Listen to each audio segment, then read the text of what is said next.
Muy buenas tardes, son las 5:30 del día 21 de marzo de 2024. Nos encontramos en el restaurante Milenio, cerca del Palacio Municipal de Huehuetoca. Mi nombre es Gabriel Alejandro Cerda Sandoval, soy estudiante de Historia y esta entrevista es parte del acervo que se va a entregar a la Facultad de Estudios Superiores Cuautitlán.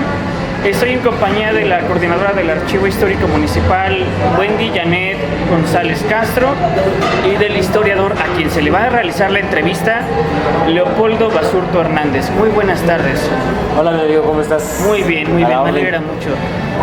Nada más dando una breve semblanza del historiador Leopoldo Basurto Hernández.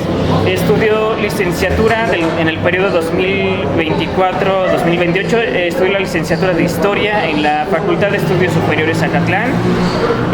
Cuenta con una maestría en Educación por parte de la Universidad Tecnológica de México. Fue coordinador del Archivo Municipal de Huehuetoca, tuvo un cargo honorífico como cronista municipal. También tuvo otro cargo honorífico como cronista de la Universidad Académica Profesional de Huehuetoca.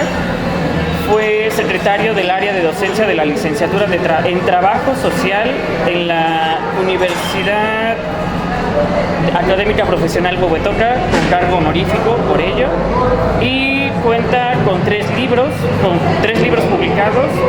Uno de ellos fue el de Huehuetoca y su gente, 1821-1846, Ayuntamiento Constitucional de Huehuetoca, así como también con varias publicaciones escritas y publicadas en revistas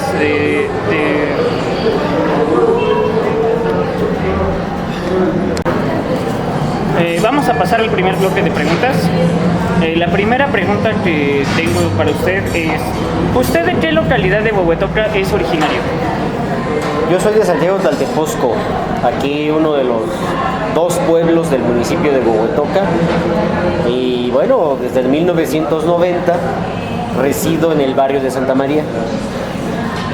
¿Vale? Entonces, pues esas son las dos localidades del municipio donde he residido y donde tengo mi arraigo. Muy interesante. Esta localidad, ¿cómo usted la recuerda cuando usted era chico, cuando usted era más joven? ¿Cómo la recuerda? Sobre todo la de Santiago Tlaltepozco. Bueno, Santiago Tlaltepozco ha sido siempre una de las localidades más lejanas, más olvidadas, por decirlo así. Actualmente es un diferendo interestatal, es decir, el Congreso mexiquense no reconoce que Santiago Tlaltepozco pertenezca por completo, con todos los derechos y obligaciones, al Estado de México. Nuestro Congreso considera que hay un litigio territorial jurisdiccional con el Estado de Hidalgo. Pero el Estado de Hidalgo sí considera a Santiago Tlaltepozco como parte de Tepeji. Entonces, pues hubo ya balazos en 1984 cuando se fundó la Liconza, las calles no estaban pavimentadas, había un par de camiones y después combis que pasaban pues cada que Dios quería. Y bueno, pues así la recuerdo, ¿no? Como un lugar completamente rural. El único edificio público que existía pues era la primaria y ya, así era el pueblo, siempre con problemas de energía eléctrica, ¿no? Siempre con problemas de agua potable, de abasto de agua. Pues la verdad es que la imagen de la infancia ha suscitado pues fantasías, ¿no? Pero también hay que hablar de la realidad, ¿no? Y todos los que vivíamos allá pues padecíamos estas cosas, así como las cuento, ¿no? Y los que estuvieron antes de nosotros aún más, ¿no? O sea, ya cuando yo estuve allá pues este transporte que pasaba cada que Dios quería, bueno, existía, pero un par de décadas atrás no había ni eso, ¿no? Pues eso era Santiago Tlaltepozco. Parece un lugar parece que hoy en día no ha cambiado mucho, ¿verdad? No, si te das una vuelta hay un par de calles más pavimentadas. Recientemente ha estado encarpetando un tramo de la avenida principal, ¿no? Pero pues, en general, o sea, la comunidad está apartada, ¿no? Está alejada, está enclavada en un ejido. está bastante alejada. De hecho, he revisado ahora sí que mapas del municipio y está en las faldas o cerca de las faldas del Sincoque, si no mal recuerdo. Así es. De acuerdo. La siguiente pregunta que tengo para usted es, ¿desde cuándo surgió su gusto por la historia? Pues te engañaría si te dijera que nací para esto o que mi gran vocación es ser historiador. No, yo soy un convencido de todo lo contrario, de que la disciplina, el estudio, la necesidad a veces son lo que necesitas para convertirte en experto en lo que tú quieras. Yo ya había intentado administración, ingeniería mecánica, sistemas computacionales, ¿no? Yo llegué a la historia porque pues solamente no había intentado nada en las humanidades. Tú sabes que en la Universidad Nacional la historia está dentro de las humanidades. No así en otras escuelas, ¿no? En otras universidades la historia es una ciencia social. Sin embargo, en la Universidad Nacional estamos con los de humanidades, ¿no? Con filosofía, con letras, con comunicación, ¿no? Y bueno, pues solamente me quedaba intentar historia, ¿no? O sea, no me interesaba estudiar filosofía, no quería ser lingüista, no me interesaba convertirme en escritor, no tenía nada que ver con comunicación. Entonces vi que historia estaba disponible, hice el examen, me quedé y pues nada, porque yo había dejado ya una carrera antes y tenía que ver si me iba a gustar. Y si me iba a gustar, pues tenía que seguir para adelante, ¿no? Entonces, pues así yo llegué a historia y pues algo a mí me había interesado cuando era niño, cuando era pues adolescente y pienso que eso influyó pues para que al final eligiera yo la carrera, hiciera examen, me quedara y egresara de ahí, ¿no? Eso es lo que puedo decir al respecto. Muy interesante, muy interesante. Mi siguiente pregunta que tengo es, ¿cómo fue su estancia en la FES Zacatlán? Pues mira, es la universidad más grande del país, siempre se lleva los rankings, pero pues es universidad pública y masiva, pues no cuentas, eres un número de cuenta. Como tú hay otros decenas de miles que pagan 50 centavos al semestre. Y pues es universidad pública y masiva, entonces no viví algo diferente a lo que cualquier matriculado de la universidad. Y además, pues en una de las facultades desconcentradas, ¿no? El proceso de desconcentración de la universidad pues vino en los 70s. Y yo en la Facultad de Estudios Superiores de Zacatlán, que acababa de convertir en eso hace un año, porque antes era Escuela Nacional de Estudios Profesionales, ¿no? Y por ahí del año 2003-2004 se convierte en facultad, ¿no? Y entro, entonces, mira, es un secreto a voces que los que estudian en las facultades desconcentradas tienen menores oportunidades y menores posibilidades de desarrollo que los que estudian en el campus central. Entonces, estudié en una facultad desconcentrada, en universidad pública y masiva, y pues eso conlleva que, como digo, pagas 50 centavos, pero todo lo demás, pues lo tienes que compartir con los miles que están en tu facultad, ¿no? Desde la computadora, desde el espacio para el idioma, todo eso, ¿no? Y sin embargo, pues la Universidad Nacional, pues tiene gran cantidad de posibilidades. Tiene institutos, tiene centros de documentación, ¿no? Creo que dentro de esa educación masiva y gratuita, pues la universidad me dio lo necesario. Quizá no a manos llenas, quizá no todo lo que uno esperaría, pero pues lo necesario, ¿no? Entonces, pues disfruté la instancia en un campus bastante grande, con una oferta cultural pues, muy buena, con un centro de idiomas bastante decente, ¿no? Que incluso atiende a la población de la comunidad de Satélite, de Lomas Verdes, de todo Naucalpan, ¿no? Y de algunos lugares del norte de la ciudad. Entonces, bueno, pues me la pasé muy bien y y ya cuando tuve que hacer servicio social y ya cubrir otro tema, otros requisitos, pues ya salí de Acatlán, ¿no? Ya me tuve que ir a Ciudad Universitaria, al Instituto de Investigaciones Históricas, y bueno, pues es otra historia, ¿no?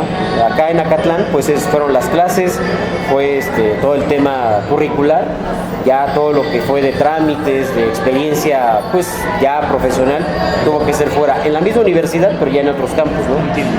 Sí. Muy bien. Háblenos, por favor, de su medalla al mérito universitario, Gabino Barreda, por favor. Bueno, pues voy a cortar la historia, pero ahí en ese tiempo había dos grupos de la licenciatura. Y bueno, en el 2 o en el B, no me acuerdo cómo se les llamaba, pues estábamos compitiendo varios amigos, ¿no? Mi amigo Cristian Velasco, estaba Isabel Estrada, estaba Patti Sandoval, quizá alguien más, Lilia, creo que Lilia también, servidor. Y bueno, conforme pasaron los semestres, pues se convirtió en una competencia. Y pues cada vez que había calificaciones, pues había que sumarle unas décimas o restarle décimas a ese promedio general, ¿no? Éramos amigos, nos llevábamos bien, e incluso una vez intentamos hacer equipo, pero pues estábamos compitiendo por lo mismo. Entonces, pues ahí en control escolar pegaban justo cada semestre las hojas de quién iba en la delantera, ¿no? Unas veces estaba yo, unas veces estaba Cristian, y así estábamos, ¿no? Entonces, la medalla Gabino Barreda, pues para mí realmente después de que yo egresé fue una sorpresa porque te desconectas, ¿no? Entonces cuando estás estudiando, cuando estás semestre tras semestre, estás consciente de cómo avanzas, pero después se acaban las clases y adiós, ¿no? La medalla Gabino Barreda se entrega un año después de que egresas, ¿no? Entonces pues me sorprendió porque yo estaba pues ya en trabajo con otros proyectos. Entonces me avisan de que tenía que ir a la ceremonia y tal, y bueno, pues contento, pero pues sorprendido, porque mira, la competencia era tan cerrada que estábamos a una décima. A veces la diferencia entre uno y otro competidor pues era una décima, y al final pues esa décima fue mía, ¿no? Entonces pues es lo que hay de la medalla Gabino Barreda, es el reconocimiento al mérito universitario que entrega nuestra universidad a los estudiantes de licenciatura, ¿no? Por carrera, por facultad. Entiendo. Así que bueno, pues me la llevé yo, ¿no? Pues muchas felicidades. Gracias. Mi siguiente pregunta que tengo es: ¿cómo surgió su interés sobre la historia del municipio de Huehuetoca? Bueno, una de las cosas que yo creo que falta en el currículum, bueno, faltaba, no sé ahora, que faltaba en el currículum de la carrera es que enseñemos a los historiadores a que en los municipios, en los pueblos, pues también hay documentos, también hay la materia prima para generar trabajo. Porque mira, todo el mundo quiere egresar de historia y ser el historiador que todo México esperaba. Y todo el mundo sueña con irse al instituto y heredar una plaza de las vacas sagradas, nada más que la lista es de cientos de gentes. Y avanzas a un lugar cada que muere alguien, o sea, hay que decirlo como es. Sin embargo, pues aquí en el terreno hay archivos que están olvidados, situaciones en las que valdría la pena que un historiador se interesara. Entonces yo, buscando documentación para fundamentar mi proyecto de tesis, pues llego al lugar de donde soy, al archivo municipal, al archivo parroquial y otros de la región. Entonces, pues tú sabes que en los años 70 y luego en los 90 el gobierno del Estado de México pues mandó a hacer estas monografías, así les llamaron, ¿no? Unos libros donde tiene de chile, mole y manteca acerca de los municipios, y desde los años 70 no han dejado de reeditarlas, nada más le actualizan algunos datos y tal. Es un modelo agotado hoy porque tenemos internet, porque tenemos INEGI, y la información que puede venir en una publicación de hace un año, tú la tienes hoy en tu celular. No tiene ningún caso poner datos estadísticos, demográficos, datos de agricultura, ganadería, ¿no? O de especies que están extintas hoy, ¿no? Entonces, cuando pues, yo tengo que documentarme, veo los archivos abandonados y la monografía obsoleta, ¿no? Ahí vi la oportunidad. Entonces hay que generar un proyecto para intervenir historiográficamente a partir de los archivos que existen. Huehuetoca, por ejemplo, tiene un archivo municipal con documentos de 1821 en medio de puros municipios que o bien se quemaron los archivos, alguien se los robó, alguien los tiene en su casa, y el más antiguo data de los años pues 1910, 1960. ¿Sí me explicó? Entonces, Huehuetoca, por azares del destino, por situaciones que sería largo comentar, pues conserva cierta documentación, ¿no? Y en el tema parroquial, pues no es de los más antiguos, porque aquí el más antiguo está en Hueypoxtla, ¿no? Luego sería el de Cuautitlán, ahí en la catedral, pero bueno, pues el nuestro es de 1590, ¿no? No está tan mal. Entonces, pues tienes la materia prima, ¿no? Entonces, si tienes los documentos y el libro que se supone que refiere la historia del lugar es así de limitado, pues hace falta un historiador, ¿no? Entonces, así es como yo decido acercarme a la propia historia municipal, ¿no? Vamos, microhistoria podríamos llamarla, ¿sí? Así es como yo llegué a eso. Muy interesante. Si me permite una pregunta más. Háblenos, por favor, sobre su docencia en la UAP Huehuetoca. Bueno, pues ahí fui, ya no pertenezco al proyecto de la UAM. Yo fui parte del equipo docente fundador de este campus, de la Autónoma del Estado de México. Iniciamos ahí en 2013, el 5 de febrero, pero yo estaba trabajando en ese tiempo acá en el archivo municipal con Wendy, ¿no? Con otro equipo de gente, y pues se abrió la oportunidad, ¿no?, de ingresar al servicio docente de la UAM. Y bueno, como mucha gente de Huehuetoca, pues llevé mis documentos, fui a recoger mi ficha y todo esto, y bueno, pues las clases empezaban en febrero, era enero y no me habían llamado, ¿no? Entonces yo daba por hecho que pues no estaba en planes, pero sí, ¿no? Por la tercera semana de enero me llamaron y me dijeron qué materias tenía asignadas, de horario y tal. Y bueno, empecé a formar parte de ese cuerpo docente. Y por primera vez pues di una clase, ¿no? Yo a lo que me dedicaba era pues a dar conferencias, hacíamos exposiciones, publicábamos estos libros, etcétera, y habíamos ya trabajado un poco con jóvenes, pero pues es una cosa informal, ¿no? Los invitas a una conferencia, vas a su escuela a platicarles algo, les llevas una exposición, pero no era un proceso ya formal. Entonces, bueno, pues agradecido con la Autónoma del Estado de México, porque ahí tuve mi primera oportunidad docente, trabajé ahí 11 años, ¿no? Y bueno, pues a lo largo de ese trayecto, pues nos tocó ver, ¿no?, el proceso de crecimiento de los jóvenes, la apertura de una nueva oportunidad de estudio para mucha gente de la región.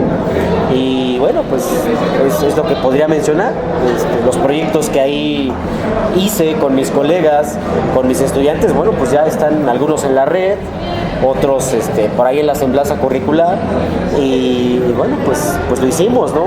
Nos tocó ser pioneros, nos tocó no tener transporte, no tener internet, agua, no tener instalaciones, no tener equipamiento, como todo esfuerzo pionero, ¿no? Entonces es lo que nos tocó a servidor con la planta docente y con los estudiantes, ¿no?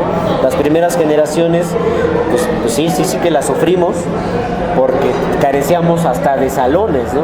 Ya con el tiempo pues se abre un nuevo edificio, se le equipa, se le dota de instrumental, etcétera, y bueno, hoy está consolidada, ¿no? Están incluso hoy luchando por abrir un par de carreras más. Se está buscando que haya también una prepa de la UAM aquí en el municipio, en fin. Pero bueno, ya tocará al equipo de la UAM seguir ese proceso, ¿no? Yo ya no estoy allá, y bueno, ya nos tocará ver desde acá afuera pues cómo les va en ese proyecto, ¿no? Claro que sí. ¿Qué nos puede platicar sobre su libro Huehuetoca y su gente 1821-1846? Bueno, pues Wendy, que está aquí a mi lado, es testigo de lo que hicimos, lo que vivimos, porque ese libro lo hicimos los dos. Y bueno, pues todas las fichas que están todavía en mi poder, es el trabajo de los dos, horas de archivo, horas de trabajo, horas de leer, y bueno, pues Wendy batallaba y me decía que esa letra, y yo también reconozco que esas letras a veces no se entienden, aunque sea letra del siglo XIX.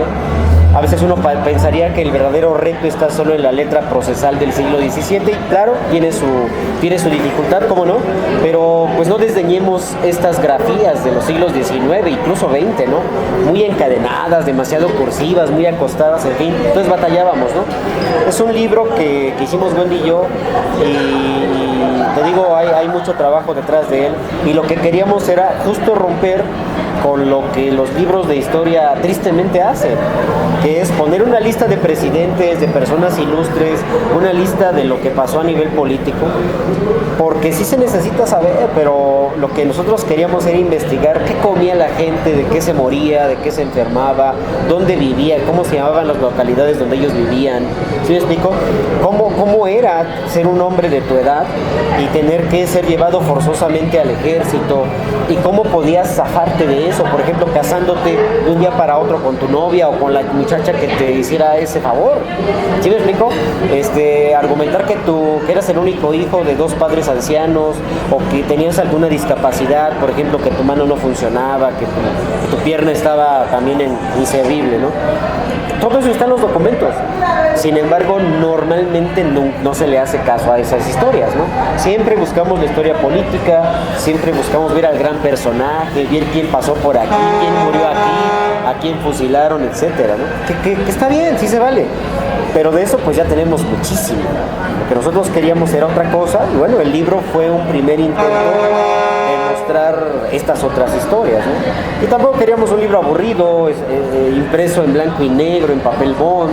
No, queríamos un libro pues impreso en un buen papel, ¿no?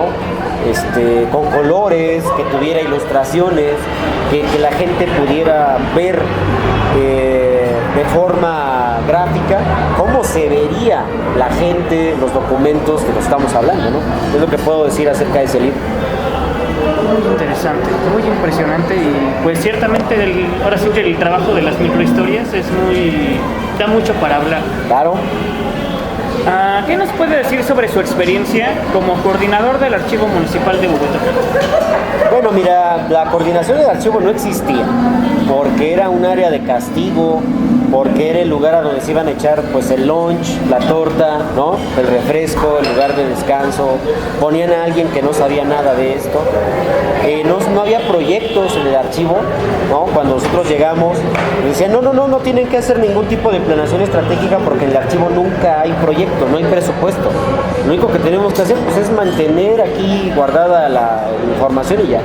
Entonces nosotros llegamos e hicimos un proyecto y pedimos presupuesto y generamos una dinámica que le vino a dotar de algo sin precedentes, ¿no? Y bueno, hicimos algunas gestiones con el Archivo General de la Nación, en fin, buscamos esas opciones, ¿no? Y sobre todo buscamos poner al servicio de la comunidad los documentos. Eso es lo que tratamos de hacer todo el tiempo.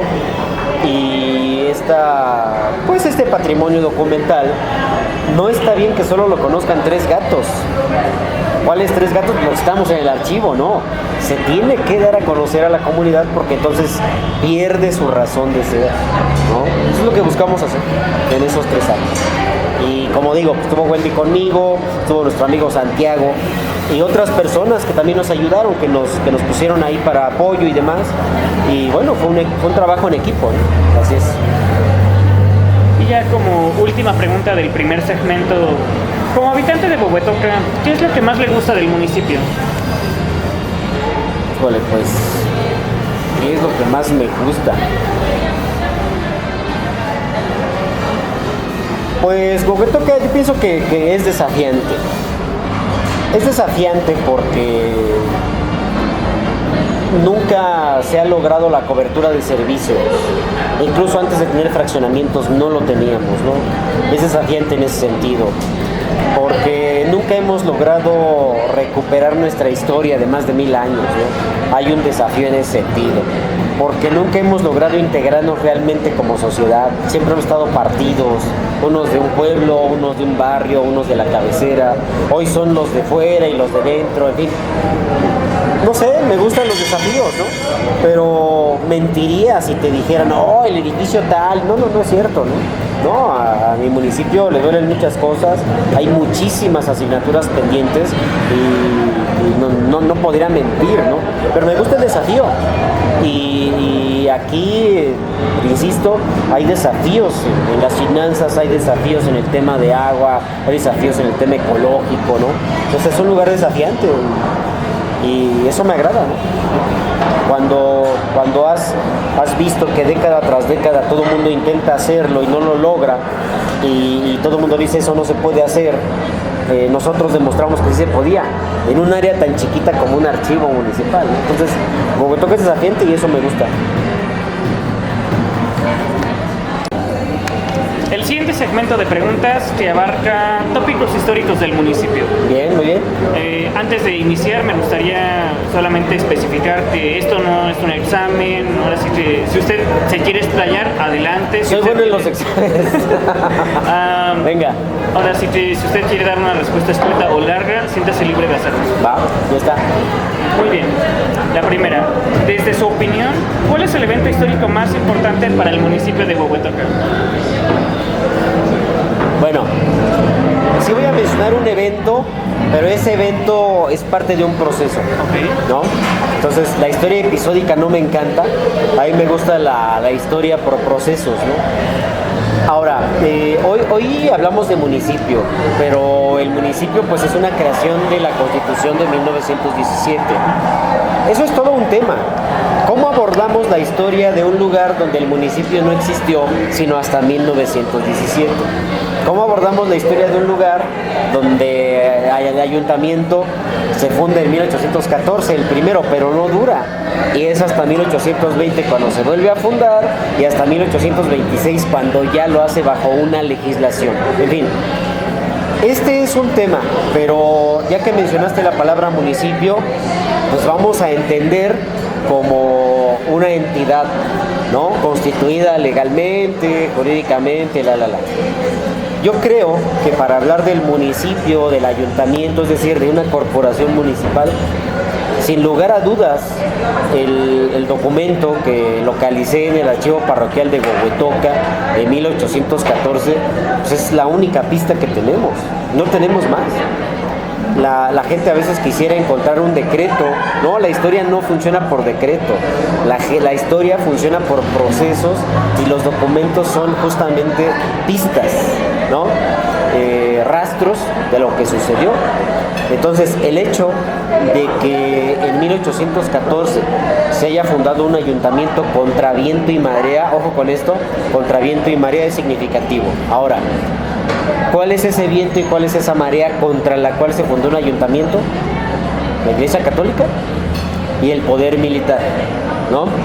En la iglesia de San Pablo Apóstol, José Aniceto Ramos, doctor en teología.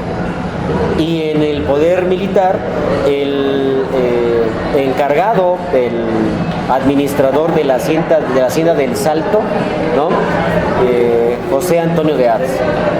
Ellos son los dos grandes poderes, aunque suene a cliché, la iglesia, el clero y el ejército de ese momento, porque vamos, eran realistas, realmente no había un ejército regular como tal, pero el poder militar y el eclesiástico confabulan para tumbar la posibilidad de un ayuntamiento.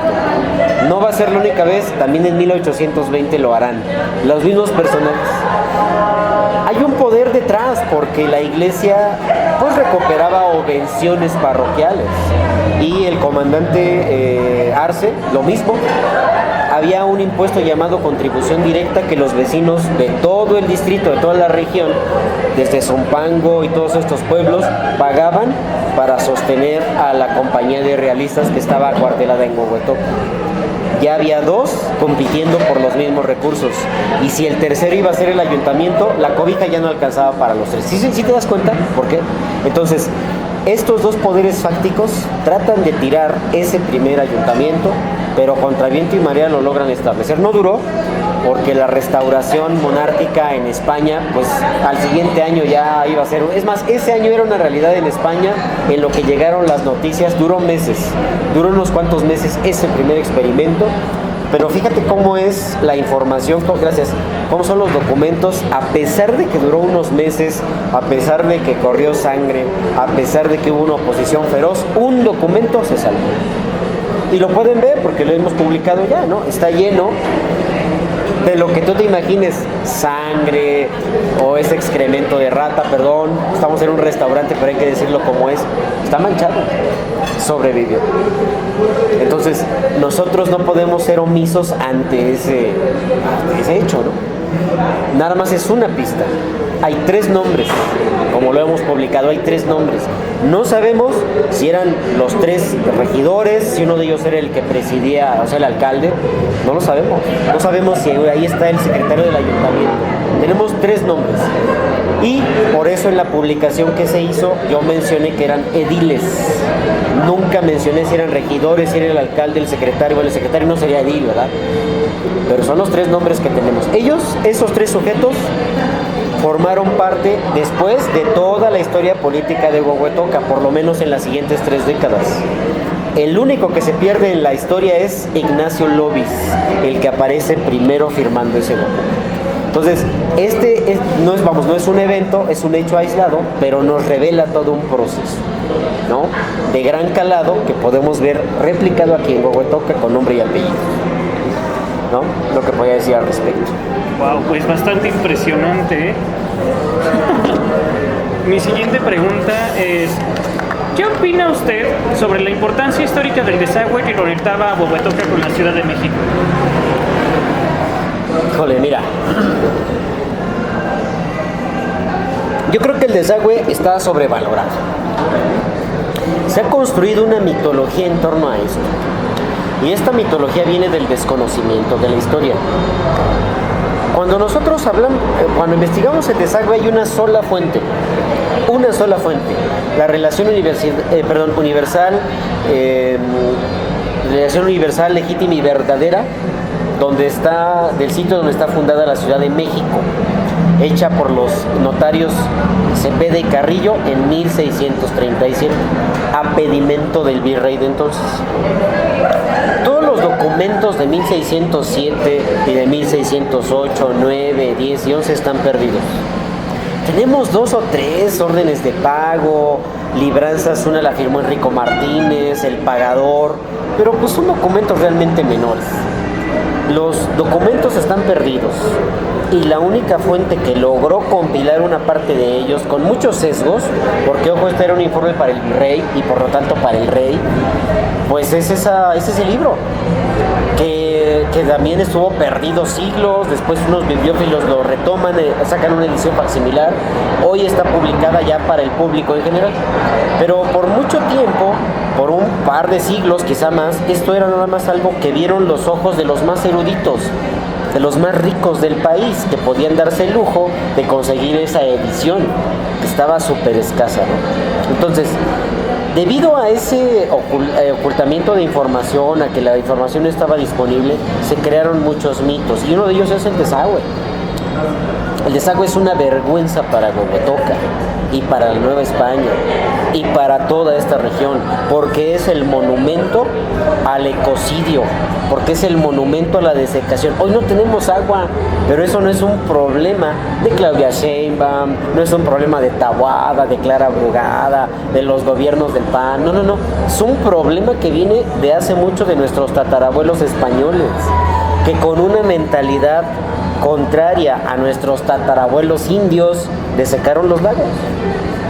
Entonces, si hay una importancia, es que es el gran monumento al ecocidio y a la impunidad de alguien de una serie de personas que consideraron que lo mejor para salvar la Ciudad de México era sacrificar a estos pueblos.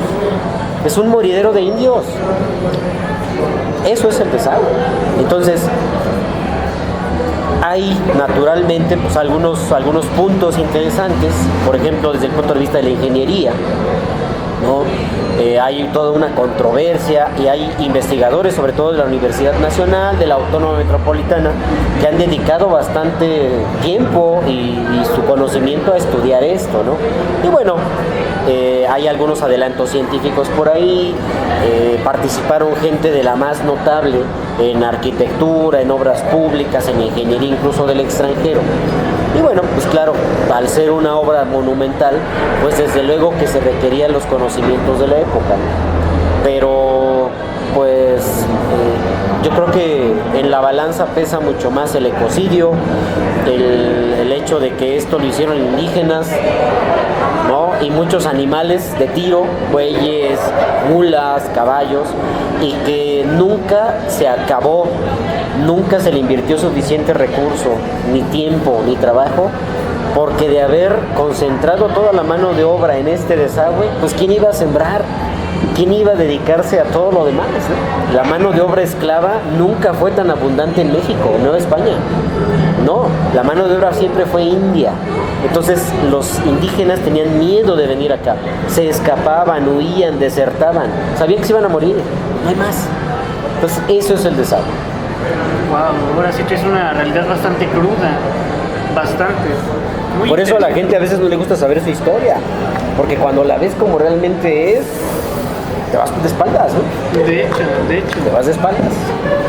Ahora sí que, bueno, yo lo poquísimo, porque ahora sí que es un tópico del que casi no se habla en internet, lo poquísimo Así que es. encontré sobre el desagüe, pues no lo pinta de esta manera. Sí, no. No, y mira, ha habido buenas antologías. Por ejemplo, Jorge Gurría Lacroix, en los 70s, desde la Universidad Nacional, trató de hacer como un extracto de este libro que mencioné y de lo que hicieron en 1901 con González Obregón, ¿no? Que se hizo una memoria cuando se inauguró el gran canal del desagüe, el que pasa por Tequisquiaca. Ellos trataron de compilar mucha información que estaba por ahí perdida en archivos, en libros que nadie tenía ya disponibles, pero sigue siendo una visión que está sesgada por lo que esos dos notarios en el siglo XVII quisieron poner, o sea, no hay más. Porque ni podías quedar mal con el virrey ni con el rey, ni tampoco podías tapar el sol con un dedo. Entonces, este único libro que comento, pues está un poco jugando con esas dos partes. ¿A quién culpamos de que la ciudad quedó bajo las aguas de 1629 a 1634? ¿A quién? ¿A Enrico Martínez? ¿A Adrián Bot? ¿Al virrey? ¿A los indios? Entonces, si leemos con cuidado ese libro, pues desde ahí empieza la mistificación. Se termina diciendo que gracias a la intervención de la Virgen de Guadalupe las aguas bajaron, pero nunca en los años anteriores, en 2, casi 3 décadas, nunca se hicieron los trabajos necesarios para no tener que andar invocando a la Virgen, ¿no? Entonces hay gente responsable de esto. La mistificación viene desde el siglo XVII. Pero bueno, pues ahí está, hace falta trabajo y hay muchísima información, ¿no?, al respecto. No del siglo, no de 1607 o 1608, los primeros días, ¿no? Pero de todo lo que vino después hay muchísimo. Falta historiador que lo quiera hacer. Interesante. Muy interesante. Mi siguiente pregunta es: ¿existe un mapa datado de 1590 donde se marca que el camino real de tierra adentro pasa por un pueblo llamado San Miguel de Huehuetoca, en Huehuetoca? Sí. ¿Usted consideraría que esto es suficiente para posicionar a Huehuetoca como un punto importante dentro de esta antigua ruta económica? Es el mapa donde se le van a conceder tierras al convento de Santo Domingo. Por cierto, ahí se marcan las tierras de Antón Piñón, que fue un prestanombre, un tipo de cierta riqueza, también tuvo aquí un impacto en la región. Y él, Antón Piñón, tenía una capellanía que pagaba en el colegio de niñas de Nuestra Señora de la Caridad ahí en la Ciudad de México. O sea, era un tipo de los potentados del momento, ojo con eso. Pero bueno, volviendo a la pregunta, no porque en 1590 el camino no tenía la relevancia que últimamente se ha querido construir. Sí, o sea, todo el tiempo han pasado recuas de mulas, hoy autobuses, trailers, aquí por esta calle que estamos viendo, ¿no?, la principal, todo esto. Sin embargo, en 1590 Huehuetoca no tenía nada diferente a los demás pueblos. No había ni un solo mesón. las posadas y los mesones van a ser una invención de los inmigrados a Huehuetoca con la obra del desagüe, pero va a ser muy posterior, va a ser de los años 1640, 1670. No, en 1590 no había nada en Huehuetoca, ¿no? La población principalmente era otomí, no sé, quizá había unas 15 familias españolas.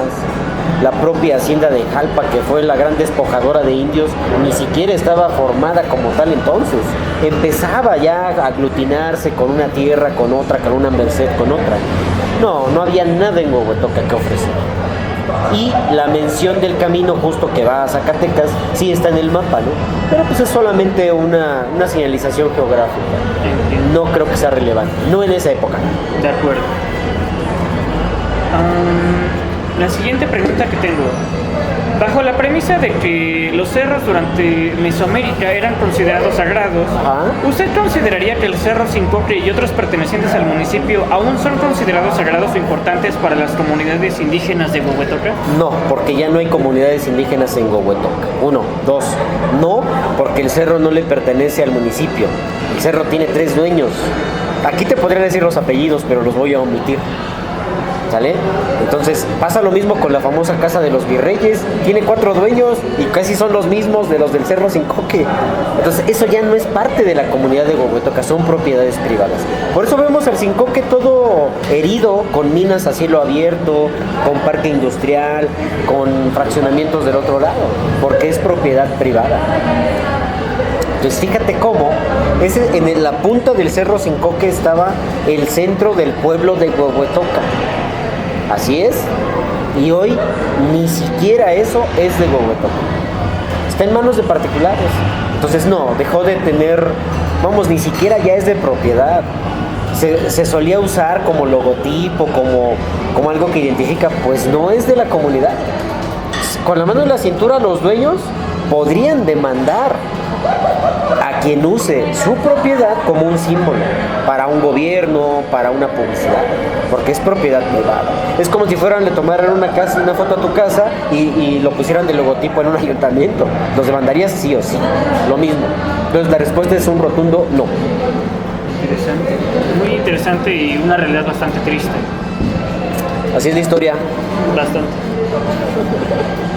Mi siguiente pregunta es: ¿cómo considera usted que fue el impacto de la religión católica en Huehuetoca a lo largo de su historia?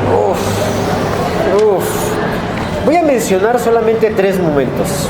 El primero es 1569, cuando el arzobispo de México manda hacer una investigación de todas las parroquias del arzobispado de México. Cuando Melchor de Ábalos, el párroco del momento, Melchor de Ábalos, que está firmando todavía libros décadas después acá en los documentos del archivo parroquial, él da el informe. Y ahí nos podemos dar cuenta que en ese tiempo, en 1569, importaba más para Huehuetoca que fuera una cabecera parroquial con muchos sujetos que llegaban hasta San Bartolo Teoloyucan, San Sebastián Teoloyucan, obviamente Coyotepec y todo lo que conocemos como Huehuetoca. Importaba más eso que la jurisdicción secular, ¿sale? O sea, la división provincial, el gobierno provincial, ¿no? Huehuetoca como una cabecera parroquial era enorme. Ahí podemos saber cuántos tributarios había que eran otomíes y cuántos eran nahuas, ¿no? Entonces nos da una idea de la religión, del impacto, pero no era del clero regular, era secular. Eso es muy importante. Y nada más había aquí en los contornos 3 parroquias seculares. Ojo con esto, porque todo a lo alrededor eran franciscanos. ¿Dónde había convento franciscano? Cuautitlán, Tultitlán, Tepeji del Río. Ya si nos vamos a Tepeapulco y las pirámides, mucho más. No, aquí Huipoxtla, Zumpango y Huehuetoca, del clero secular. Entonces, sin tener el impacto de la doctrina de los franciscanos, por ejemplo, dominicos, agustinos, etcétera, había un impacto importante del clero secular. Es un bastión episcopal, ¿no? Primer momento. Segundo momento. A mediados del siglo XVIII, cuando el pueblo de Tlaltepozco era despojado por la hacienda del Salto, que ya la mencioné hace rato, solamente un párroco se puso del lado de los indios, Tomás de Butrón y Mújica, ¿no?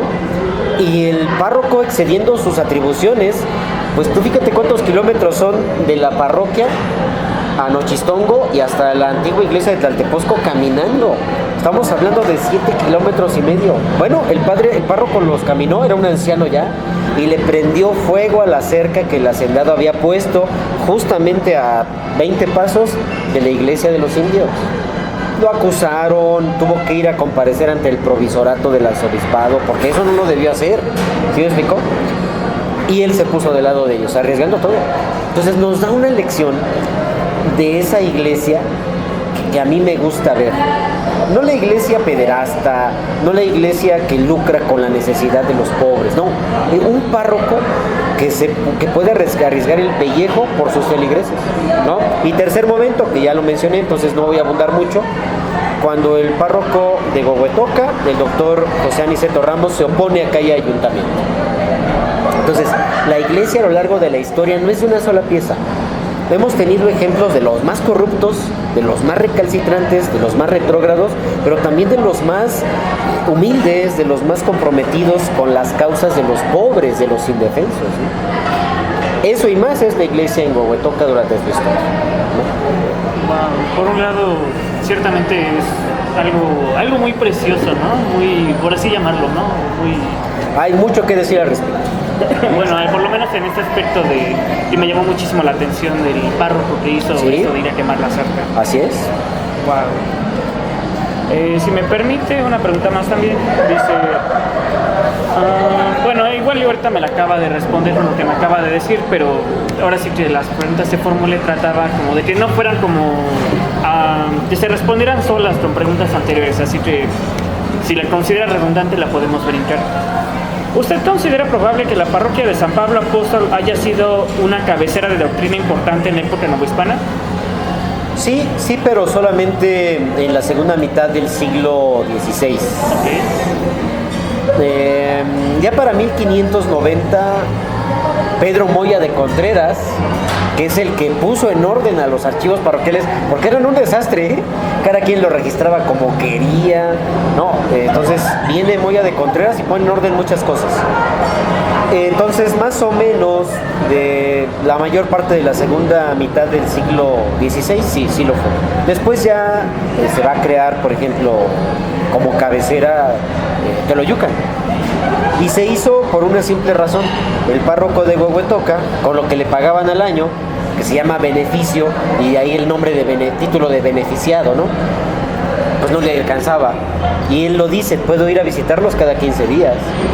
Pero no te vas a morir cuando vaya el padre, o no vas a esperar a bautizarte hasta que vaya el párroco. Entonces el párroco no podía estar pendiente, y es por eso que se abre Teoloyucan, ¿no? Que por cierto, tan se abrió Teoloyucan que en el siglo XVII construyeron esa joya que tienen de parroquia, que fue restaurada hace casi una década y media, ¿no?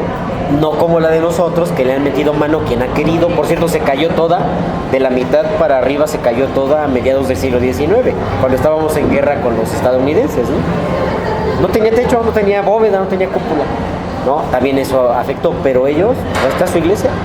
¿No? Pues surge como la cabecera en competencia en lo religioso con Huehuetoca. Y ya con el tiempo, pues también fue pueblo, municipio, ¿no? Ayuntamiento, etcétera. Entonces, sí lo fue en esa época, claro. Impresionante, muy impresionante. Igual tal vez esta pregunta pueda caer un poco en redundante, pero ahora sí se lo repito, si usted la considera redundante se la puede brincar, no hay ningún problema. ¿Qué nos podría platicar sobre el pasado novohispano de Huehuetoca y su antigua jurisdicción como República de Indios? Pues tenemos mucha información que nadie ha aprovechado. No hay nada, ni yo mismo, o sea, tengo que reconocerlo, ni yo mismo he tenido el tiempo, la oportunidad de generar algo al respecto, pero tenemos mucha información por los litigios de tierras de quienes integraban el cabildo indígena de Huehuetoca durante el siglo XVII y XVIII. Nombres, apellidos, qué actuaciones hicieron. Bueno, sabemos hasta quién eran los intérpretes del pueblo, porque ellos hablaban otomí, ¿no? Lamentablemente el municipio se llama Huehuetoca, pero su nombre no es náhuatl. Bueno, es otra historia. ¿Sí me explicó? Entonces, la República de Indios fue cooptada, secuestrada por la familia Torres en el siglo XVIII y principios del siglo XIX.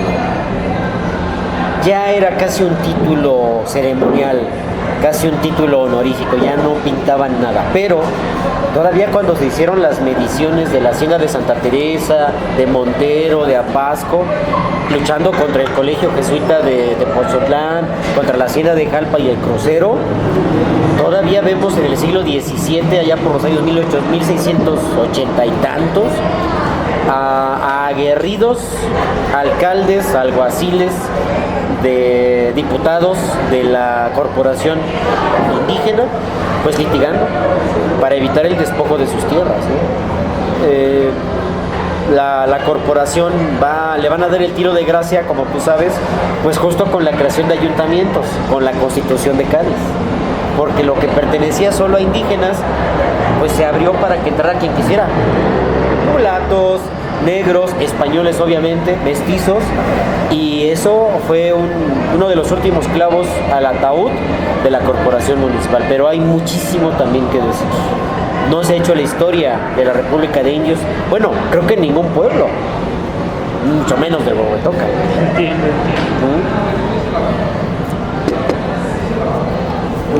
Muy interesante.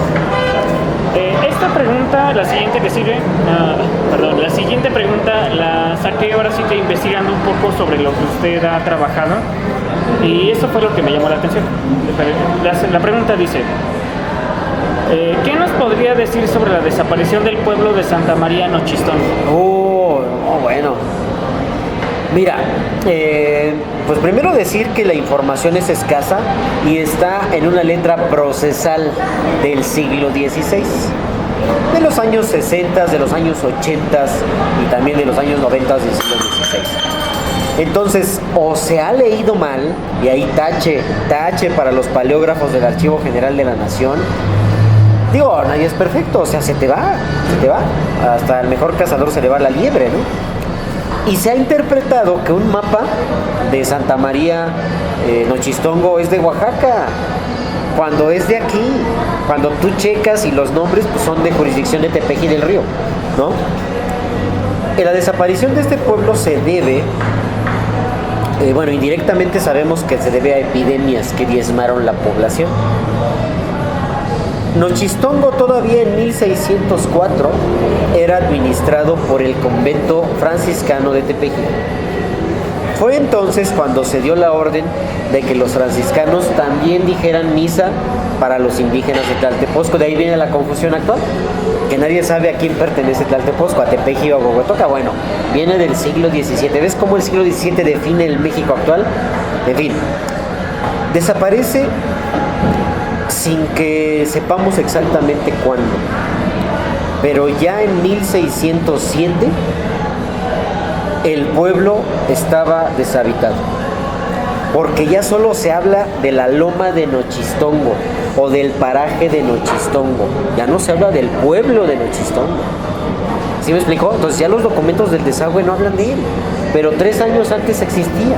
Ahora, es probable que se haya congregado, o sea, que se hayan concentrado en algún otro pueblo. Tepeji del Río, San Luis Tezontla, San Miguel de los Jagüeyes, porque eso es justo lo que querían hacer con Tlaltepozco. Como eran pocos habitantes, la población estaba diezmada, los iban a deportar a San Miguel de los Jagüeyes, el pueblo que mencionabas hace rato.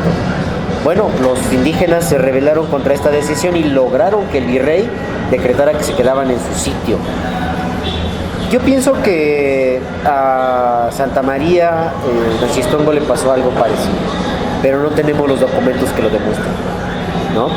Sabemos que mercedes de tierra fueron entregadas a españoles a costa del pueblo, sabemos quiénes estuvieron en las tierras midiéndolas, aún sabiendo que ahí había un pueblo de indios, y conocemos quién era uno de los alcaldes del pueblo, pero esto es en los años 1580.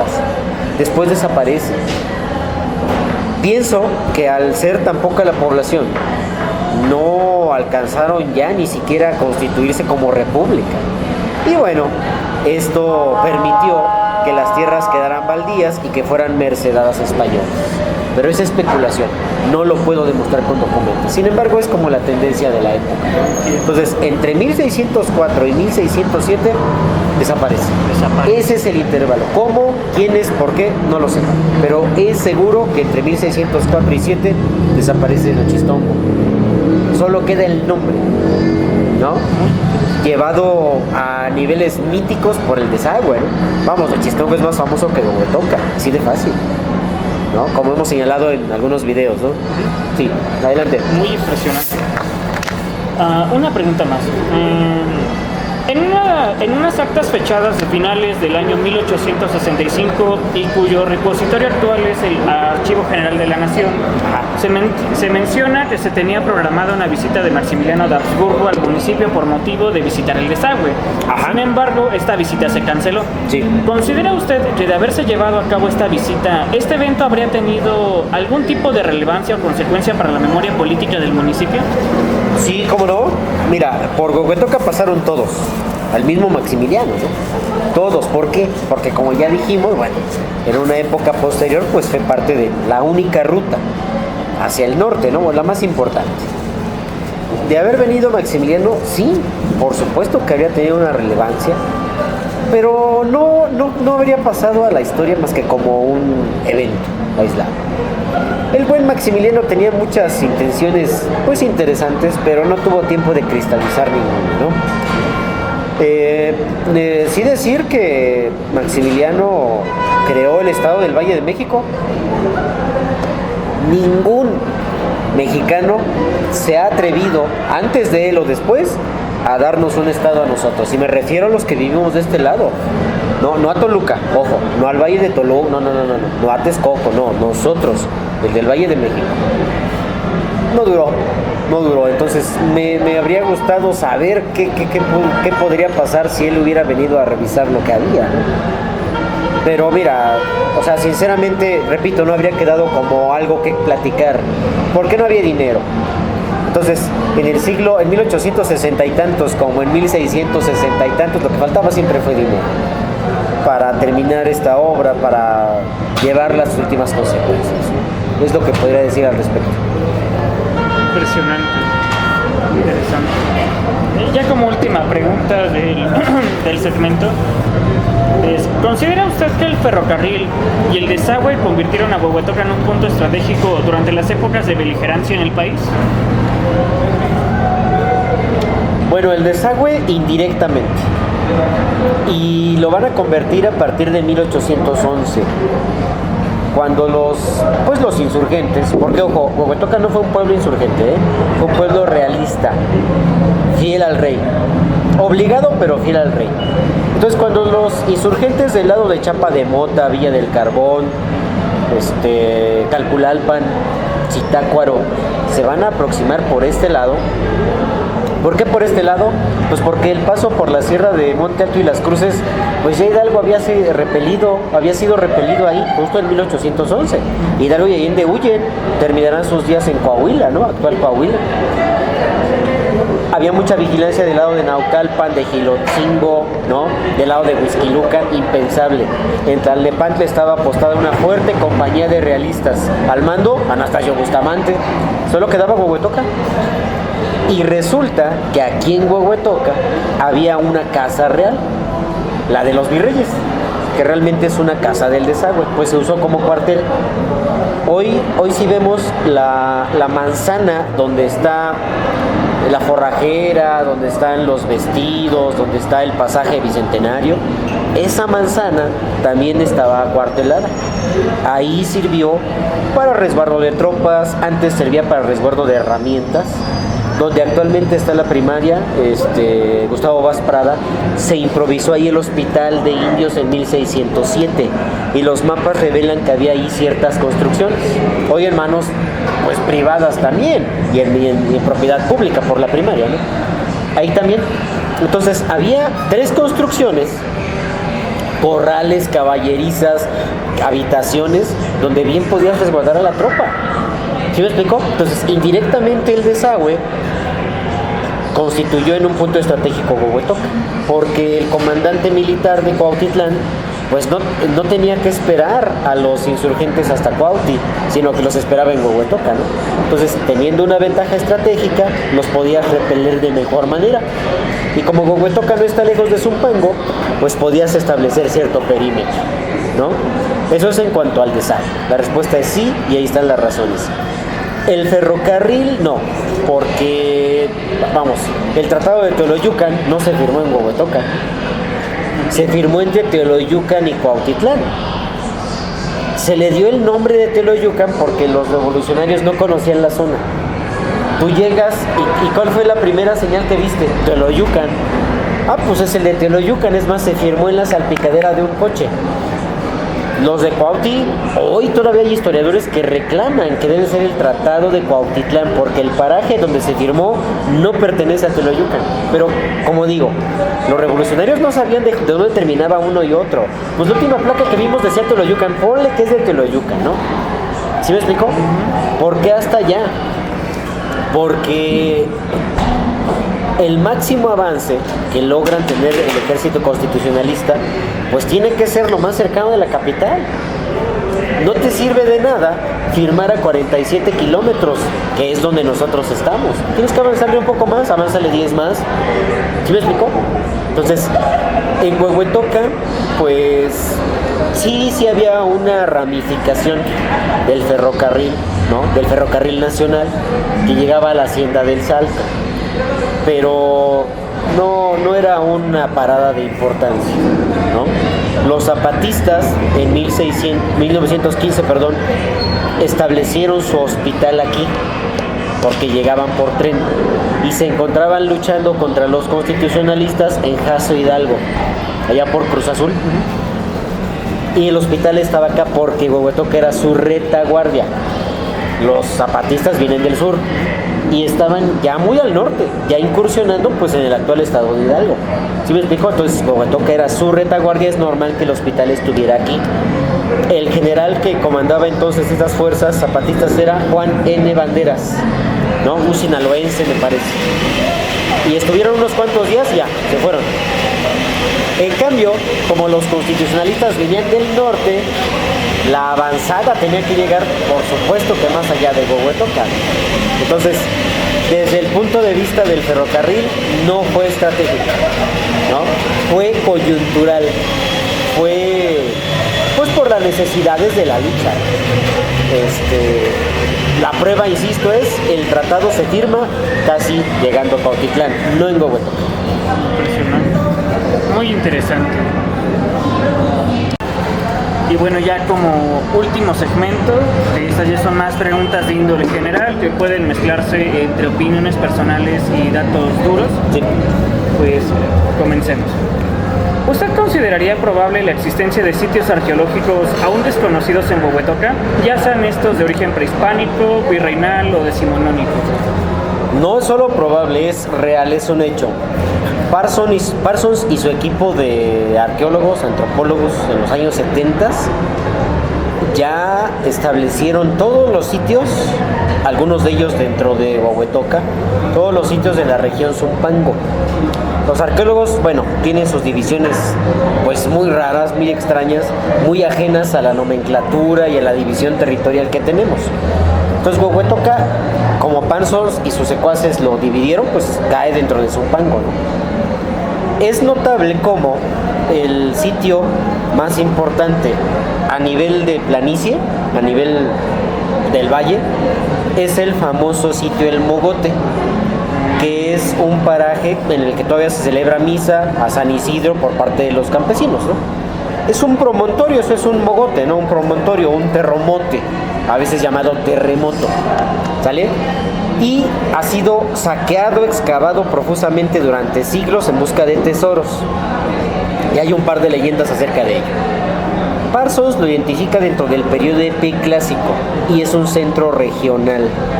Es muy probable que el Mogote sea el sucesor del sitio de la Mesa Ahumada que hace 4 años el doctor Christian Morhardt de la Universidad Estatal de Arizona vino a excavar. Este sitio ya cae entre Apasco y Tequisquiaca, pero este sitio es muy probable que sea el mítico Macuixhuacán que señalan los anales de Cuautitlán.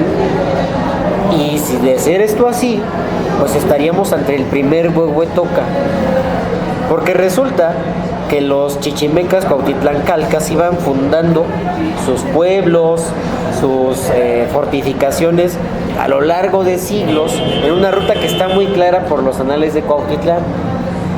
Cuando los anales de Cuautitlán señalan que entraron por Macuixhuacán, que se ha traducido como lugar de brazaletes o de pulseras, pues parece que esta pulsera no es otra cosa más que la muralla de piedra sobrepuesta que el doctor Morhardt y su equipo han descubierto en el cerro de la Mesa Ahumada, ¿no? Con diferencia, de acuerdo con la datación de Parsons, de décadas solamente.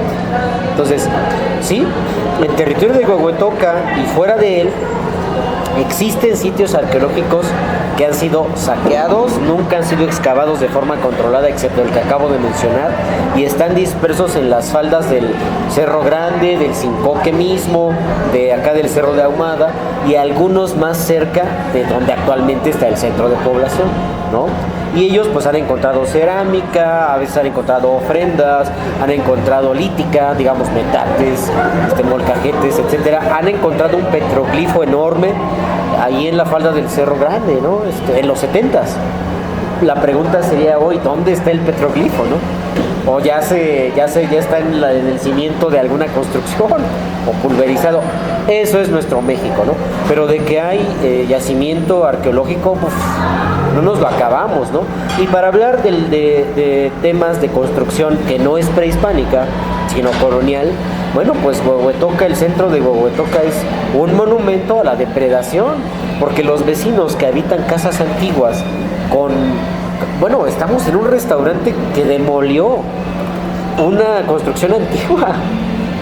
Los vecinos han preferido hacer este tipo de construcción para rentar, o sea, me queda claro, economía y demás, pero han desdeñado completamente el restaurar construcciones importantes. Por ejemplo, los 3 mesones que había aquí en el centro de población, o la Casa de los Virreyes, para mencionar solo 2, ¿no? Ya no mencionemos la iglesia, que también tiene su parte interesante, pero digo, al no estar listado como un monumento por el Instituto Nacional de Antropología e Historia, o incluso estando listado, pues aquí han hecho lo que se les ha dado la gana. Así hay que decirlo como es, ¿no? Y pues puentes del siglo XIX que hoy tú ves derruidos. Aquí frente al fraccionamiento El Dorado hay un famosísimo puente, el Puente de Reyes, que atraviesa una barranca, es del Camino Real de Tierra Adentro, ¿no? Aún existe, tiene un boquete enorme arriba, ¿no? Para eso no hay presupuesto, ¿no? Entonces, sitio arqueológico, yacimiento como tal, construcciones dignas, pues de recordar, hay muchísimas. No hay dinero que alcance, o sea, hay que decirlo como. Entonces podría decirse que está perdido. Sí, está, o en manos privadas, ¿no? Me recuerda un poco a una situación que, bueno, yo vi una vez que yo fui a Teotihuacán, porque hay muchas casas que están alrededor del sitio arqueológico, pero básicamente las construyeron a base de apoyarse en muros de restos prehispánicos. Claro, sí, lo mismo acá, las construcciones, los basamentos, pues están hechos de piedra y tierra, o sea, no hay argamasa, ¿no? Y si esta existe, bueno, se ha deteriorado, pues claro, son los cimientos para casas y demás, pero es el precio de la historia. O sea, yo sí quiero ser bien claro en eso, no me rasgo las vestiduras, porque pues no hay dinero que alcance. O sea, para los retos de una ciudad como en la que vivimos, vamos, si no nos da para atender completamente las necesidades del país, pues menos para restaurar piedras antiguas, o sea, las cosas como son, y lo vemos en los archivos, aquí Wendy lo sabe. Si el presupuesto no nos alcanza para medianamente salir adelante cada ejercicio fiscal con lo que necesita la comunidad, pues, ¿qué quedará para los documentos antiguos? No sé si me explico. Y incluso que ella dirige un archivo instituido, reconocido, registrado, y aún así batallamos con el presupuesto, ¿no? Imagínate todo eso que está perdido en el ejido, perdido en la casa de alguien. No hay recurso que alcance. Es el precio que hay que pagar por la historia, o sea, no hay más, ni hablar. Ahora sí que, ¿cómo se dice? Ni hablar. Claro, es sí. terrible, ciertamente. Mi siguiente pregunta es, ¿cómo fue su experiencia trabajando con los archivos parroquiales de la parroquia de San Pablo Apóstol? Pues lo mismo. Mi pariente, mi tío, Luis Basurto, ya había hecho un esfuerzo hace unas décadas, allá por el año 1999, con el párroco, mi gran amigo, José Alfredo Ramírez Alegría. Y bueno, pues él, al ser un feligrés, un devoto católico, y ser un aficionado a los archivos, pues entabló plática con el párroco, le permitió el acceso y dio cierto orden a los archivos.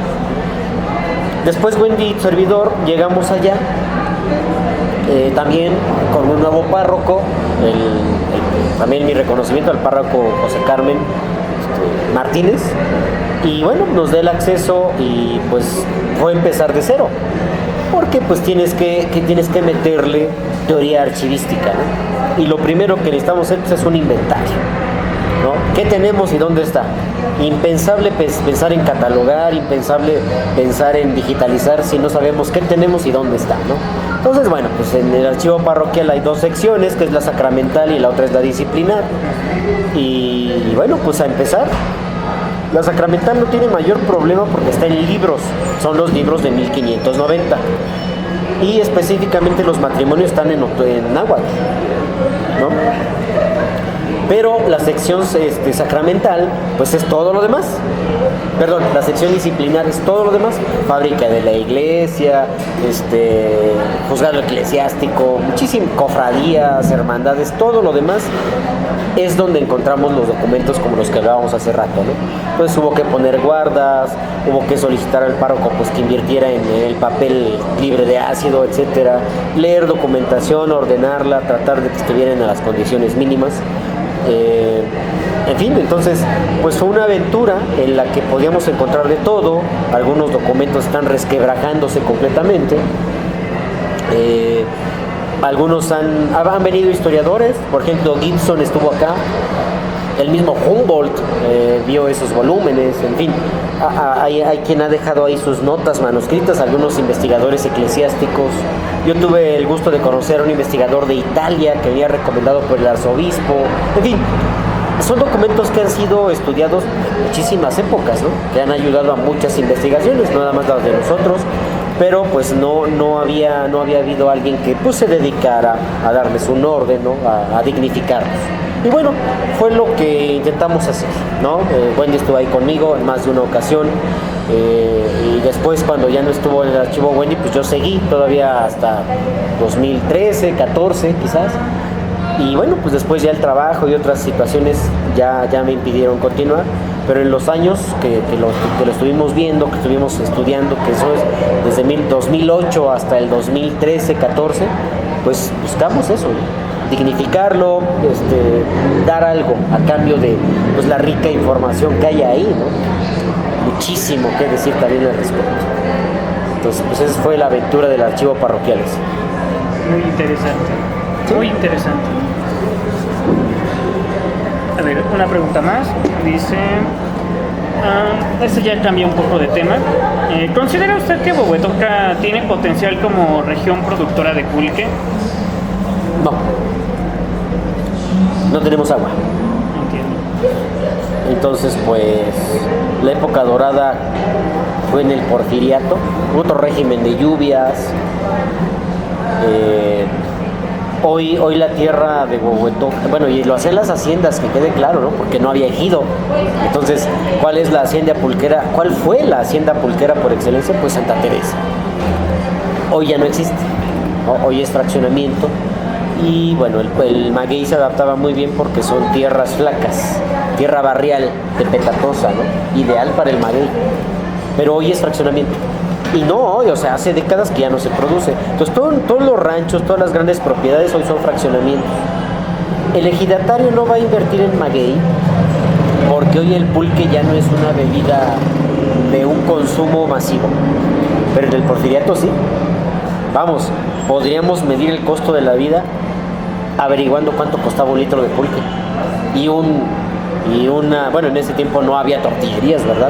Pero una fanega, una tonelada de maíz. Con esos dos datos tendríamos una idea del costo de la vida. Y bueno, los tiempos han cambiado, entonces hoy, por ejemplo, el pulque que se vende en Bohuetoca, o no sé si todavía queden pulquerías, por ahí debe quedar todavía una, pues lo traían hace unos años de Tequisquiac, de Tlaltepozco. Ya no hay una producción de este lado, ¿no? Se han dedicado los agricultores que quedan a otros cultivos, ¿no? Entonces, no soy experto en pH de suelos y demás, pero económicamente creo que no lo habría. En cambio, Coyotepec sí lo tiene. Y ha habido aquí en nuestro municipio vecino, y ha habido proyectos para envasar pulque, y yo he tenido alumnos que lo han presentado como microempresa, porque allá no han dejado de una u otra manera pues de tener sus niveles de magueyes los ejidatarios, ¿no? Que Coyotepec sigue siendo un pueblo. Entonces viene asociado. Nosotros estamos en una época de transición entre pueblo y ciudad y no veo cómo el maguey entre. Sin embargo, bueno, los entendidos podrán opinar diferente, ¿no? Entonces, en su opinión, podría decirse que ya la urbanización le ha quitado como su lugar al maguey, se lo ha comido, por así. Y no hay riego. El maguey es muy resistente, pero también necesita agua. ¿Sí? Bien. Mi siguiente pregunta es, ¿usted considera que los gobiernos municipales de Huehuetoca han tenido interés en conocer y difundir la historia del municipio? Sí lo hay. Pues la prueba es Wendy, ¿no? Que ha estado en algunas administraciones, pero es reciente. Estuvimos también al final de la década anterior, en una administración, de la década antepasada, de hecho, en una administración y yo, sí lo hubo, pero pues es del 2008 para acá. De 2008 para acá sí ha habido un interés y bueno, pues reconocer sobre todo a los secretarios del ayuntamiento, ¿no? Nos referimos al ingeniero Eduardo Barragán y a don Luis Pérez Soto, Jesús Pérez Soto, fueron nuestros secretarios, nuestros jefes, y a Óscar Cabral Quirós, que allá en el 2008 es el que inició un poco trayendo a Santiago, justamente Santiago Hernández, un archivista, y párale de contar, ¿no? Hay uno que otro esfuerzo, también el cronista Enrique López Maldonado, allá en los 90s, algún esfuerzo hizo, por ahí encontramos alguna documentación de que él pues intervino, ¿no? En ese sentido, revisó la información y bueno, también cuenta, ¿no? Es el pionero, es el precursor de todos estos estudios históricos, es el cronista vitalicio, ¿no? En fin, pero bueno, la prueba de que no se le dio el respaldo y el apoyo es que en 2008 pues era un nido de arañas y alacranes, ¿no? Para no contar todo lo demás que encontramos ahí, y que no tenía un lugar, no tenía un inmueble, estaba por ahí perdido en una covacha, en una bodeguita. Pero sí lo ha habido, sobre todo de 2008 para acá.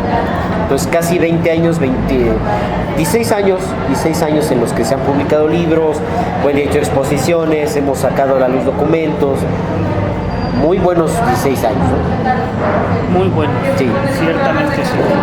Y bueno, es una pregunta adicional, igual referente a la misma pregunta. Entonces, antes de 2008, ¿no había tanto interés o no había tanta participación o algo así? Sí había interés y me queda claro que hubo buenas intenciones, pero faltaba poner a alguien que fuera profesional, o sea, que supiera de esto. Entiendo. Entonces, bueno, al final hay áreas en las que pues, hace falta mucho más que buenas intenciones, ¿no? Y un área muy, muy específica pues es la archivística o la historia, ¿no? Y bueno, de hecho cumplir la ley de transparencia o los lineamientos del Poder Ejecutivo Estatal tiene su chiste, tiene sus detalles, ¿no? Requiere un manual de organización, de procedimientos, no existía. Nosotros lo hicimos ya en la administración del presidente Benito Jiménez, allá en los años pues 2013, 2014, pues hicimos el manual, ¿no? Entonces es algo que te revela, ¿no? Que pues, no había todo el impulso que se requiere, ¿no? Y que hacen falta más que ganas. Pero bueno, las bases están y bueno, qué bueno que ya están establecidas. Así es, así es. Permítame una pregunta más. Dice, a pesar de que muchos mapas no suelen incluirlo, ¿qué piensa usted sobre la pertenencia de Huehuetoca a la región del Valle del Mezquital? Bueno, en estricto sentido el Valle del Mezquital termina y empieza en la loma de Nochistongo. Entonces, para el norte, para el noroeste es Valle del Mezquital y de allá para acá es Valle de Cuenca de México. Si queremos establecer un límite es la megafarmacia actual del bienestar, ¿no? Esa megafarmacia marca exactamente el límite entre el Valle del Mezquital y la Cuenca de México. Entonces, Huehuetoca no podría ser incluido dentro del Valle del Mezquital porque está de este lado, como Nochistongo, como Zumpango, como Jalpa, San Miguel, Santa Teresa, ¿no? Pero regiones que están en como que adentro y fuera sería Tlaltepozco, por ejemplo. Tlaltepozco geográficamente está en el Valle del Mezquital. Apasco, aunque pertenece al Estado de México, está en el Valle del Mezquital. Tequisquiac, ¿no? Entonces la Cuenca de México se cierra por el Cerro de Ahumada por el norte y por las estribaciones del Cincoque, ¿no? Entonces, no, en los mapas nunca va a aparecer Huehuetoca como tal, pero, ojo, viene la vegetación. Desde el punto de vista de la biota, las especies animales y vegetales, por supuesto que pertenece al Valle del Mezquital. O sea, todas las cactáceas que tenemos, los matorrales de encino, los helechos que encontramos, las plantas que están no sé, por encima de los 2.400 metros, pues las encontramos también en Cerro de Ahumada, los encontramos en Piscuay, los encontramos allá en el Cerro de Coyotillos y demás. Entonces pertenece geográficamente a la misma zona geográfica, pero políticamente, ¿no? Hay una división, ¿no? Históricamente hay una división. Y ya desde Enrico Martínez, la Cuenca de México se cierra ahí, ¿no? Esa es la razón por la que se perforó ahí el túnel del desagüe, ¿no? Porque ahí era la parte más baja, la más practicable para sacar las aguas. Entonces, históricamente siempre Huehuetoca ha sido el último reducto de la Cuenca de México por este lado. Interesante, muy interesante. A ver, la siguiente pregunta dice, ¿qué nos puede decir sobre las comunidades indígenas del municipio? Bueno, esto igual creo que ya me lo respondió, así que me gustaría como añadirle una modificación, ¿no? En caso de no haberlas, ¿qué fue de las comunidades indígenas del municipio? Pues, bueno, los indígenas que hay en el municipio son inmigrantes. Hay mazaguas, hay otomíes, algunos están en el bulevar Huehuetoca Jorobas dedicándose a la carpintería, por ejemplo, pero también en fraccionamientos tenemos chinantecos, tenemos mazatecos, tenemos gente de la Sierra de Puebla, ¿no? Entre Oaxaca y Puebla, también Sierra Norte de Puebla está representada, tenemos mucha gente de Querétaro, en fin, pero son por inmigración. En cuanto a lo segundo, a lo que me preguntabas, se diluyeron porque Huehuetoca nunca construyó una identidad, un discurso de identidad en torno a su presencia indígena. Fue negada. ¿Y cuál es la primera negación? Pues el nombre del pueblo, que en otomí es Mávida, tambor, literalmente tambor, o larga vida, de ahí la idea de viejo y demás, ¿no? Y lo que perdura en el Códice Osuna y en el Códice Azcatitlan, que son nuestras dos fuentes, ambas de finales del siglo XVI o principios del XVII, pues es este nombre de Huehuetocan, que es una traducción literal de Mávida.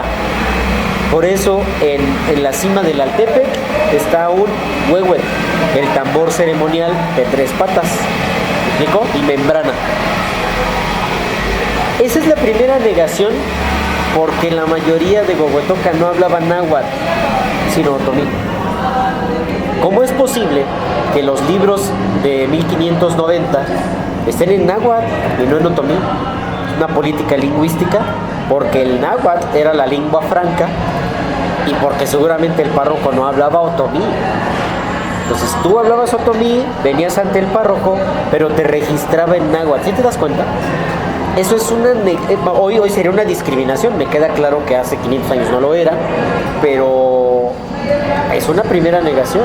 Entonces jamás nuestra identidad originaria ha sido motivo de orgullo en Huehuetoca.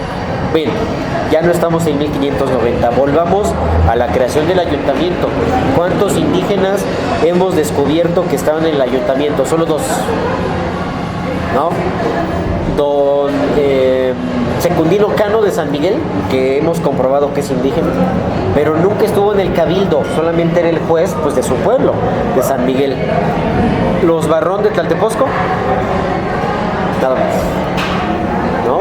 Entonces, esto nos habla de que la representación de la cultura originaria nunca ha estado por lo alto. Siempre ha tenido que competir en desventaja con los blancos, con los inmigrantes. Hablemos de la familia Manzanedo, que dio 3 alcaldes en 1820, 21, 22. No eran de Huehuetoca, eran inmigrantes, eran blancos inmigrados, llegados a Huehuetoca, y que claramente, pues, hicieron una lucha, pues, por restablecer el cabildo, por establecer el ayuntamiento, pero no eran indígenas y no eran de Huehuetoca. ¿Sí me explico? No está mal, vamos, no estoy criticando que tenían que ser de Huehuetoca o que no fueran blancos, no, está muy bien, así es la historia, pero los indígenas, ¿dónde quedaron? ¿No? Negados, apartados. Cuando la Constitución de Cádiz de 1812 establece que va a haber solo nación española y que se prohíbe hablar de negro, mulato, indio, le afecta a los indios, porque ya todos eran súbditos españoles. ¿Estoy de acuerdo? Se acabó, bueno, en el papel se acabó la segregación para los mulatos, zambos, lobos, coyotes, zambaigos, saltapatras y todo ese rollo, pero los indígenas salieron muy afectados, porque ya no hubo identidad. Entonces, hasta 1812 importaba que fueras indígena, porque tenías probablemente un lugar en la República de Indios. Pero después de 1812 ya me daba igual que fueras indio, blanco o lo que fueras. Tenía los mismos derechos. Se abrió la ciudadanía en esa época. ¿Sí me explico? Entonces, es otro clavo al ataúd de la indianidad, no sé cómo, de la condición indígena en Huehuetoca, porque todo el mundo puede entrar y todo el siglo XIX es de negación de esto. Se diluye y en los registros todavía de inicios del siglo XX, pues encontramos sobre todo la denominación de mestizo, ya nunca de indio. ¿No? Todavía en los años 50 y 60 aquí en Huehuetoca, 1960, etcétera, se hablaba de gente mestiza, nunca de indio. Entonces ya se daba por hecho que había una mezcla racial, ¿no? Y los documentos pues lo consignaban, ¿no? Hoy está prohibido hablar de razas, está prohibido hablar de esto, pero bueno, es una realidad jurídica y es una realidad histórica. Se diluye, termina por diluirse, y si lo rastreamos no nos queda ninguna tradición indígena. Vamos, la Semana Santa, que es la máxima expresión de la religiosidad popular, no es indígena, es española, porque tiene instrumentos españoles, porque son sayones. Bueno, hoy se ha instaurado el pueblo judío, pero no tenemos ninguna danza prehispánica, no tenemos ninguna danza de graniceros, por ejemplo, no tenemos, no ha pervivido, ¿no? Y pienso que se debe a que esta fue una parroquia secular. Vemos este tipo de manifestaciones con música y con danzas, con disfraces, ¿no? Con caracterizaciones, sobre todo donde hubo franciscanos o agustinos, un poco los dominicos, y aquí no lo hubo, ¿sale? Entonces creo que nunca se le dio relevancia a Huehuetoca. Es un lugar en el que, si tú preguntas a alguien de la historia, siempre te hablará de una hacienda pondrá por alto Jalpa, Santa Teresa, la que tú quieras, nunca el pueblo de indios, si te das cuenta. Entonces, ¿por qué es esto? Porque en Huehuetoca las haciendas crecieron despojando a los indios. Entonces, si lo mejor que puede dar Huehuetoca es una hacienda, es muy claro que se diluyó, que se logró borrar el pasado indígena. No tenemos una sola tradición de eso. No lo tenemos. Entonces bueno, es una cara de la moneda. Veamos la otra. Pues Huehuetoca ha sido un país de inmigrantes todo el tiempo. Ninguna de las familias de los que estamos en Huehuetoca ha durado aquí más de 200 años. Pregúntale al que quieras, de la familia que se diga que es la más antigua. Pregúntale a los Basurto, Velázquez, Ortegas, González, Juana, Adán, Abraham. Esa es la característica de Huehuetoca. Al ser un lugar que desde el siglo XVII tuvo tanta movilidad por el desagüe, ese sería un punto importante, relevante. Los indígenas quedaron a un lado. Se le dio preferencia incluso a esclavos chinos. Sí, tenemos los nombres, tenemos los registros. Estaban incluidos en la cofradía del Santísimo Sacramento. Esclavos que eran africanos, ¿sale? Que trabajaban aquí en las haciendas, unos cuantos. En San Miguel de los Jagüeyes había una población de mulatos. Nadie sabe esto, pero no de indios. O sea, nunca se le dio la relevancia. Ha sido vergonzoso, quizá, no sé, nunca se ha exaltado el pasado indígena. Es por todo esto. Ha sido negado, ha sido escondido. Las celebraciones son más bien españolas. Occidentales, tanto claro. ¿No? Y como Huehuetoca nunca fue un sitio indígena de importancia. Los anales de Cuautitlán hablan, ¿no?, de que el Tlactuani de Cuautitlán se refugiaba acá y que era el lugar predilecto, Pero ¿dónde está el Teocalli? ¿O dónde estaba el Teocalli? Porque aquí donde estamos, esto no existía, esto quedaba bajo las aguas del lago. Era la tierra salitrosa, la tierra arcillosa, no. El pueblo de Huehuetoca estaba en el Cincoque y en el Mogote. O sea, Cincoque y Metongo. Entonces, el desarraigo es tal que incluso el lugar que llamamos Huehuetoca no se llamaba Huehuetoca. No estaba aquí. Aquí no vivía nadie. Pero decidieron congregar la población para que no estuviera en los cerros, como en toda Nueva España. Y pues aquí estamos. Entonces, ese desarraigo es lo que hace que neguemos o que no entendamos, que no podamos visualizar ni palpar a nuestros tatarabuelos indios. Así es. Muy impresionante. Entonces, retomando un aspecto de una de las preguntas anteriores sobre lo de los mapas y el Valle del Mezquital, ¿se podría decir entonces que la Huehuetoca original, bueno, la Navidad, se encontraba en el Valle del Mezquital, más sin en cambio este asentamiento ya está dentro de la... Ahora que... mira, ese está interesante, no lo había pensado así. ¿Sí? Sí, claro.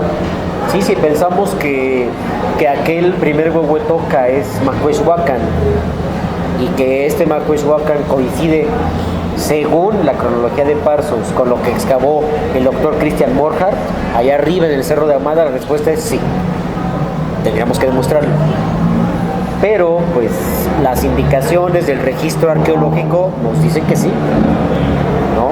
Pero bueno, Morhardt estuvo acá en pandemia y bueno, he tenido comunicación con él, pero pues nunca tan fluida como para plantear esto, ¿no? Y hasta donde sé, pues la excavación ya está concluida, ellos ya no están en el país y estaban haciendo algo en Jaltocan ahora que se excavó lo de los mamuts, del AIFA y tal, y tienen un proyecto allá de investigación. Entonces sería interesante platicar con el doctor Christian Morhardt y ver pues qué opina de esto, ¿no? Arqueológicamente, porque ya sale del tema histórico.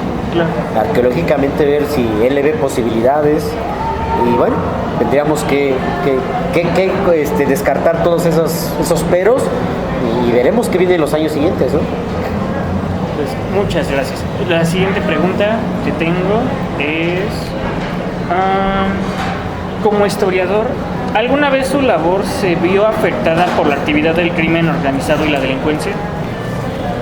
¿Contra mi persona? Por ejemplo, Le voy a poner un ejemplo. Yo llegué a tener profesores que eran arqueólogos, sin embargo no podían realizar excavaciones en ciertas zonas porque al parecer pertenecían a ciertos cárteles o grupos. En su posición como historiador, ¿alguna vez esto, por ejemplo, la presencia de cárteles o mafias o lo que sea, le impidió entrar a hacer su trabajo? Nunca. ¿Jamás? Nunca. Ok. Entonces yo creo que pasamos a la siguiente. Dicen, bueno, igual esto tal vez pueda llegar a ser un poco redundante con lo que abordamos hace rato, pero igual si la considera como repetitiva la podemos descartar. Dice, además del ferrocarril, ¿considera que usted que el desagüe y el camino real de tierra adentro pueden ser útiles para la creación de una identidad regional?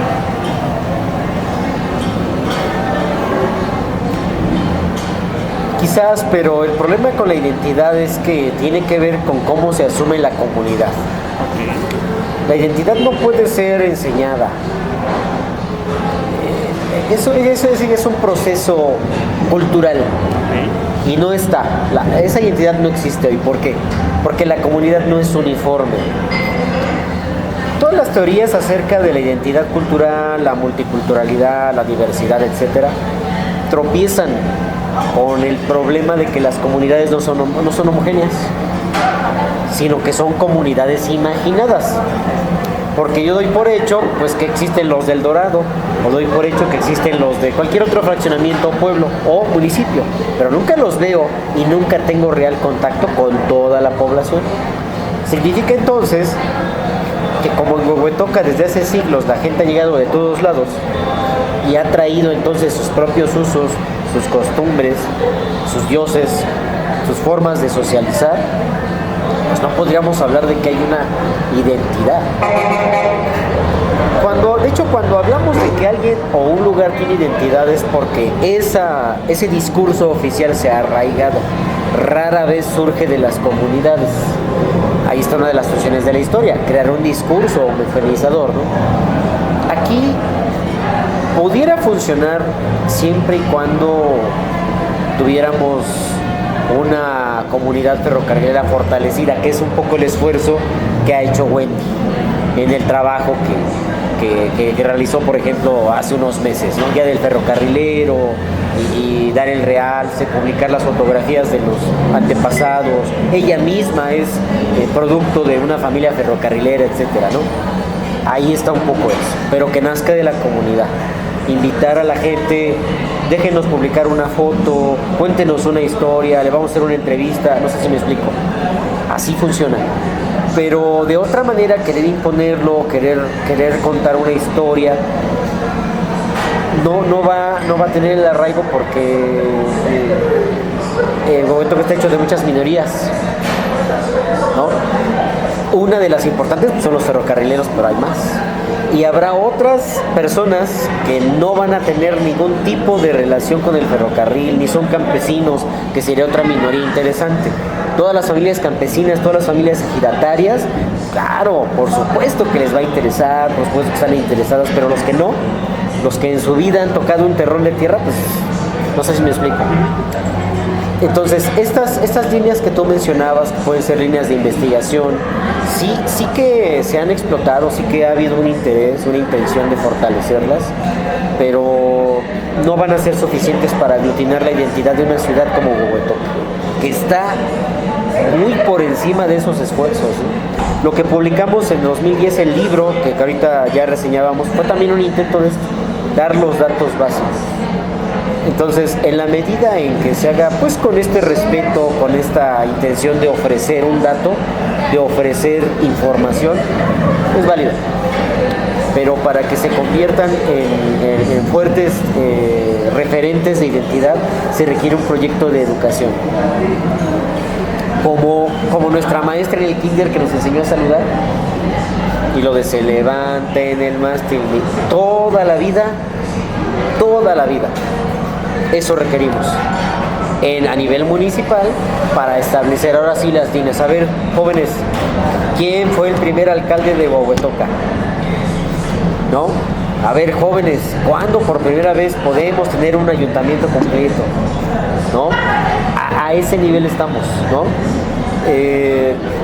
las comunidades en las que ahora habitamos, ¿por qué se llaman así? ¿No? Va por ahí. Pero se requiere entonces un programa educativo que implique dar esta información más allá de una lectura, más allá de una conferencia, más allá de una exposición. Entonces se requiere una cruzada y eso cuesta, ¿no? Y requiere planeación, pero que se puede hacer. Lo que no sé es hasta qué punto la sociedad actual lo vería como adoctrinamiento, Alejandro. O bueno, adoctrinamiento, porque eso es, ¿no? Desde la administración central se tendría que vaciar, por decirlo de alguna manera, transferir estos datos, esta información, como en folletos religiosos, ¿no? O como información de una universidad. Entonces, la sociedad actual creo que ya no ve con tan buenos ojos ese tipo de esfuerzos. Quizás habría temas de género, porque la historia, sobre todo la del siglo XIX, pues es casi toda de hombres. Las mujeres son prácticamente invisibles, los documentos no nos revelan nada. Entonces te encontrarías regalando un libro como el que publicamos nosotros, en el que solo figuran hombres. Entonces no sé si eso para la sociedad actual va a ser tan bien visto. ¿Sí me explico? Entonces, no, se requiere un proyecto distinto, mucho más ambicioso, que muestre otra cosa. Creo que la identidad no se puede construir del pasado, tiene que ser del presente, donde sí todos quepan. Y el reto ahora es ya no difundir la misma idea de la historia, sino ponernos de acuerdo en qué futuro queremos. Porque si es difícil de ponernos de acuerdo en el pasado, imagínate en el futuro. Ya ese es un tema político. Claro, claro. Pero va por ahí. Creo que la identidad se debe establecer con lo del futuro. ¿Hacia dónde vamos? ¿No de dónde venimos? Porque pues todos venimos de antecedentes muy, muy diferentes. Nuestras familias no habían llegado aquí cuando el desagüe se hacía. Ninguna de los que estamos hoy aquí en Huehuetoca. Ninguna. Las únicas que estaban eran las familias indias. Los Leandro. Pero hoy, ¿quién se apellida Leandro en Huehuetoca? Yo no he sabido ya de nada. Así como los Bullón en Cuautitlán. ¿Cuántos Bullón quedan en Cuautitlán? Está Monroy, Schiavinini, Facineto, italianos y españoles. ¿Y dónde quedaron los indios? En Cuautitlán. Con lo grande que es Cuautitlán, imagínate en Huehuetoca. Pero bueno, hacia el futuro yo creo que se estableciera la identidad, no hacia el pasado. Muy interesante. Muy interesante la perspectiva que proponen. Y de hecho, justamente ahorita que mencionan los temas políticos, hay una pregunta referente a eso. Dice, ¿qué apreciaciones tiene usted sobre el panorama político actual en Huehuetoca? Mira, desde la campaña 2015, en un texto que yo escribí y circuló entre gente del medio político, para ser bien específicos, el priismo, sostenía y sigo sosteniendo que estamos en una crisis, una dura crisis. No vemos caras diferentes, y las caras que vemos diferentes tienen más o menos las mismas prácticas, los mismos antecedentes. Huehuetoca, incluso con ser una ciudad emergente, sigue anclada en la política 1.0, que es la de boca en boca. La 2.0 fue la de la tele, los medios masivos, ¿no? Y la 3.0 pues son redes sociales, ya ni hablar de los macrodatos, ya ni hablar de los algoritmos, ¿no? Que es algo en los que prácticamente nadie le interesa aquí en Huehuetoca. Entonces hay una crisis porque seguimos queriendo atraer el voto de las formas tradicionales. Y no hay quien esté siendo disruptivo. Vamos a ver si en esta campaña lo hay, ¿no? Eso es por un lado. Por otro, como una réplica de lo que está pasando en el gran escenario nacional, donde vemos a una Claudia, como publiqué en un video reciente, pues no responde nada, no ofrece nada, no propone. El domingo estuve escuchando a Maines en Naucalpan, me falta escuchar a Xochitl, y pues Maines decía becas para todos. Sí, pero nunca habló de trabajo para todos. O sea, ya soy licenciado y luego, ¿quién me va a contratar, no? Tú que estás a punto de egresar, ¿a dónde me coloco? En fin, creo que eso que vemos en el gran escenario también permea para acá. Y vemos ataques, descalificaciones porque no le damos al otro el derecho de interlocución. O sea, te descarto, te desacredito porque no considero que seas digno de hablar conmigo. Es el gran problema. En Huehuetoca nosotros tenemos un distrito federal que es integrado por nosotros, Coyotepec, Villa del Carbón, Tepozotlán. Nosotros somos la lista nominal mayor, tenemos más de 100,000 votantes, pero no somos cabecera distrital. ¿Dónde está la cabecera distrital? En Toloyucan, que es la segunda lista nominal más importante. Luego le sigue Tepozotlán y los demás pueblos, ¿no? ¿Por qué pasa esto en Huehuetoca? Pues porque siempre hemos dejado que sea otro. Hoy por primera vez tenemos 2 candidatos a Diputación Federal, un hombre y una mujer. Uno de ellos es el expresidente José Luis Castro y la mujer pues es la dirigente del MC, Lupita López. Bueno, qué bueno. Más allá de que a alguien no le caiga Castro o López, bueno, ya son 2 de Huehuetoca.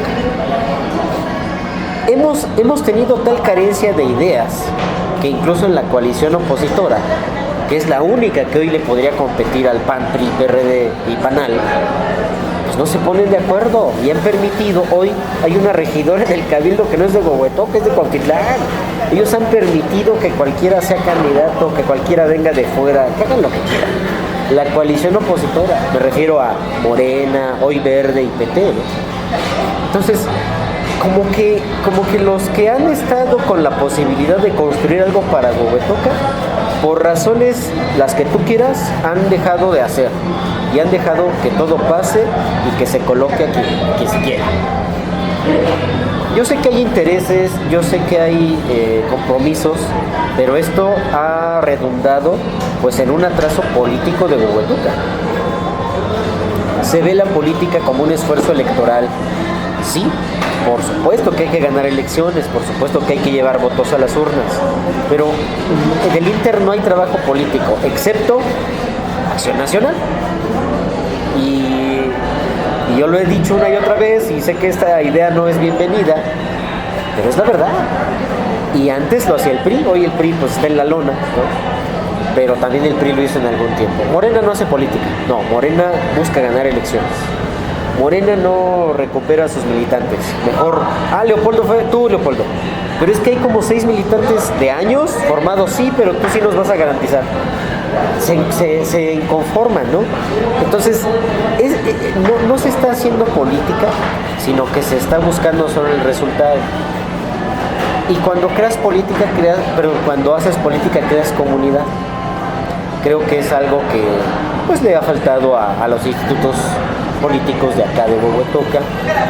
Es un tiempo de reacomodos cuando vemos a casi todo el priismo en Morena y lo que falta por ver, ¿no? Pero veo eso, veo carencia de ideas, veo retos enormes que se están desarrollando actualmente y no se están atajando. Pero, y para cerrar esta parte, no todo tenemos que achacárselo a los políticos profesionales o los que dan la cara. Nosotros, nuestra ciudadanía no es participativa. Ok, una cosa es que el político venga y me dore la píldora, pero yo soy quien le creyó y quien votó.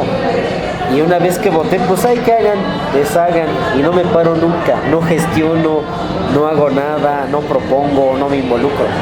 Eso tenemos. Nuevamente volvemos a lo mismo. Tenemos una comunidad partida. Venimos de diferentes lugares, nos dedicamos a diferentes cosas.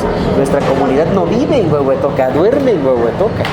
Por el trabajo, porque las oportunidades están lejos, porque pasas el tiempo en el tráfico o en el transporte, porque nuestros hijos pues están siendo atendidos por sus hermanos mayores, por la abuelita, por el vecino, por los maestros, en lo que llego del trabajo. Entonces, al tener una comunidad partida, pues no va a ser participativa. Y hay que reconocerlo, o sea, no puede ser nada más que nuestros políticos no saben o no sirven o no. Nosotros ¿qué hacemos?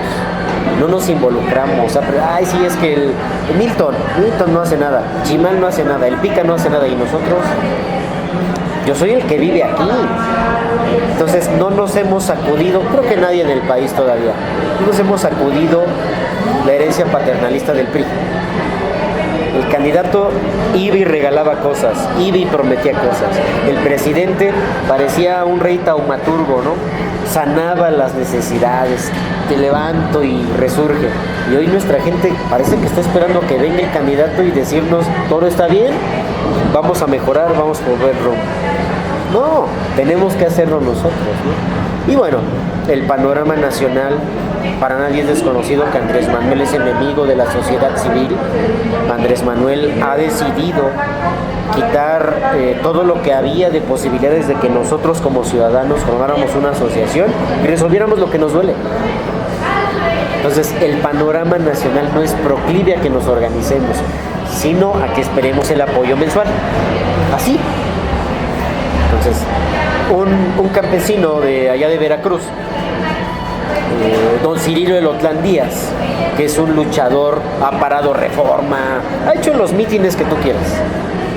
Chaparrito, moreno, de sombrero, de la sierra de Veracruz, pero el señor dijo algo muy cierto.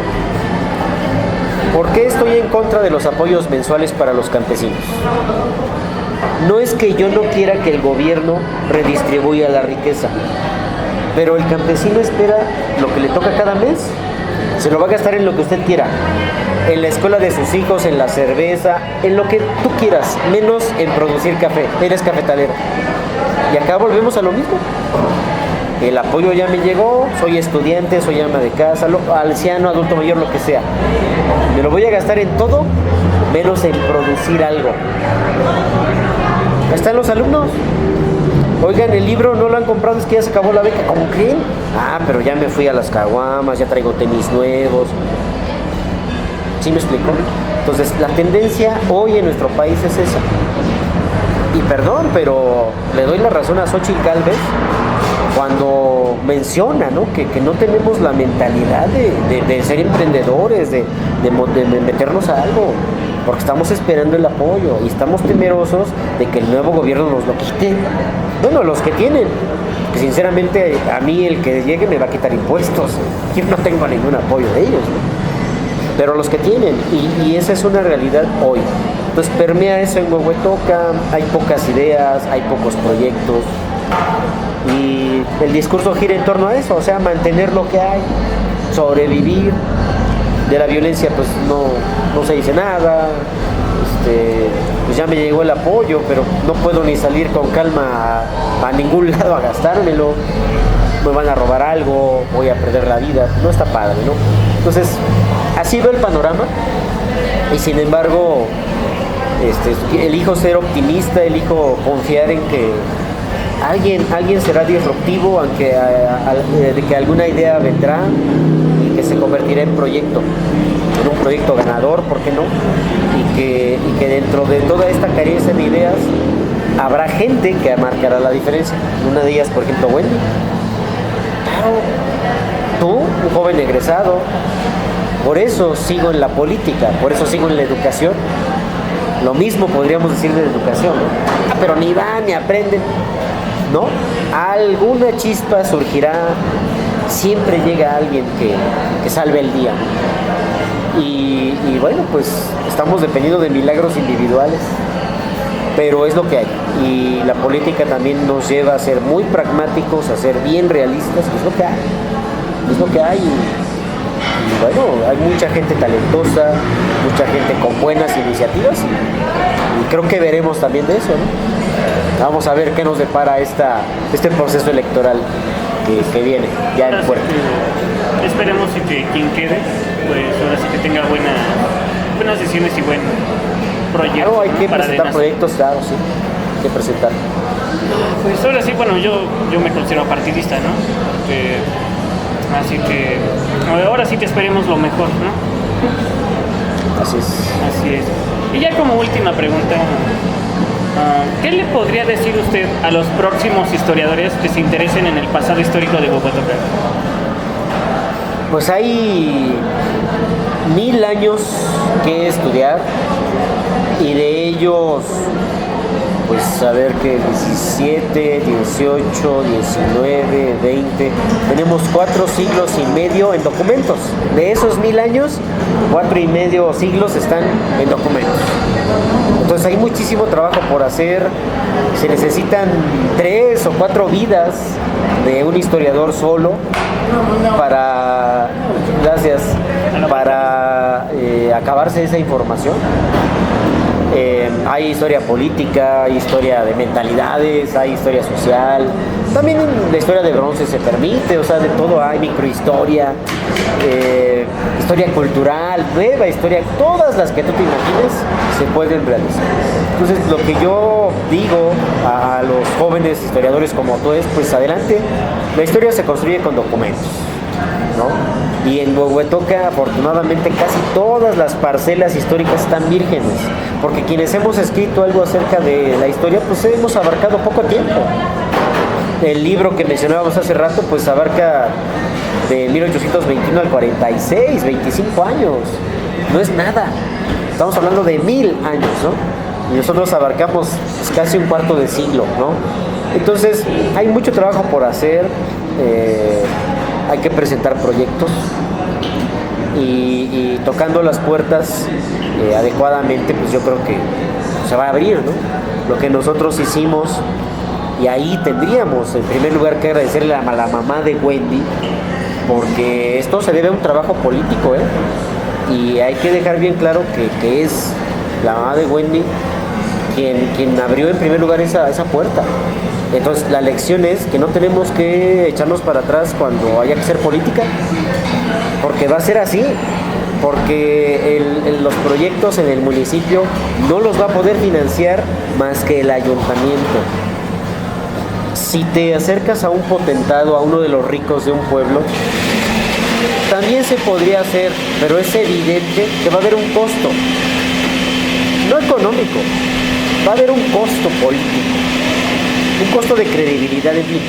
No, me queda claro que para trabajar en la historia municipal es con el ayuntamiento, ¿no? Pues no hay que temerle, hay que aventarse, porque normalmente los egresados somos reticentes, ¿no? A políticos, a partidistas. Aquí no hay muchas opciones, hay que involucrarse, hay que tomar partido, no va a pasar nada, el mundo no se va a acabar, y hacer realidad el proyecto, ¿no? Para buena fortuna, pues hay muchas fechas que se conmemoran. Ahorita, por ejemplo, pues cumplió 200 años el Estado de México, ¿no? Vienen celebraciones nacionales en ese sentido, está cumpliendo años de la ley para dar el voto a la mujer, en fin. Eso es lo que hay que aprovechar. Entonces los ayuntamientos también se interesan, los cabildos se interesan en generar proyectos de este tipo, festivos, conmemorativos. Ese puede ser el pretexto, puede ser la puerta de entrada, pues para un proyecto, para mejorar el archivo, para conocer sus documentos, para publicar algo. Entonces es por ahí. Así tendría que llegar, ¿no? Espanto. Entiendo.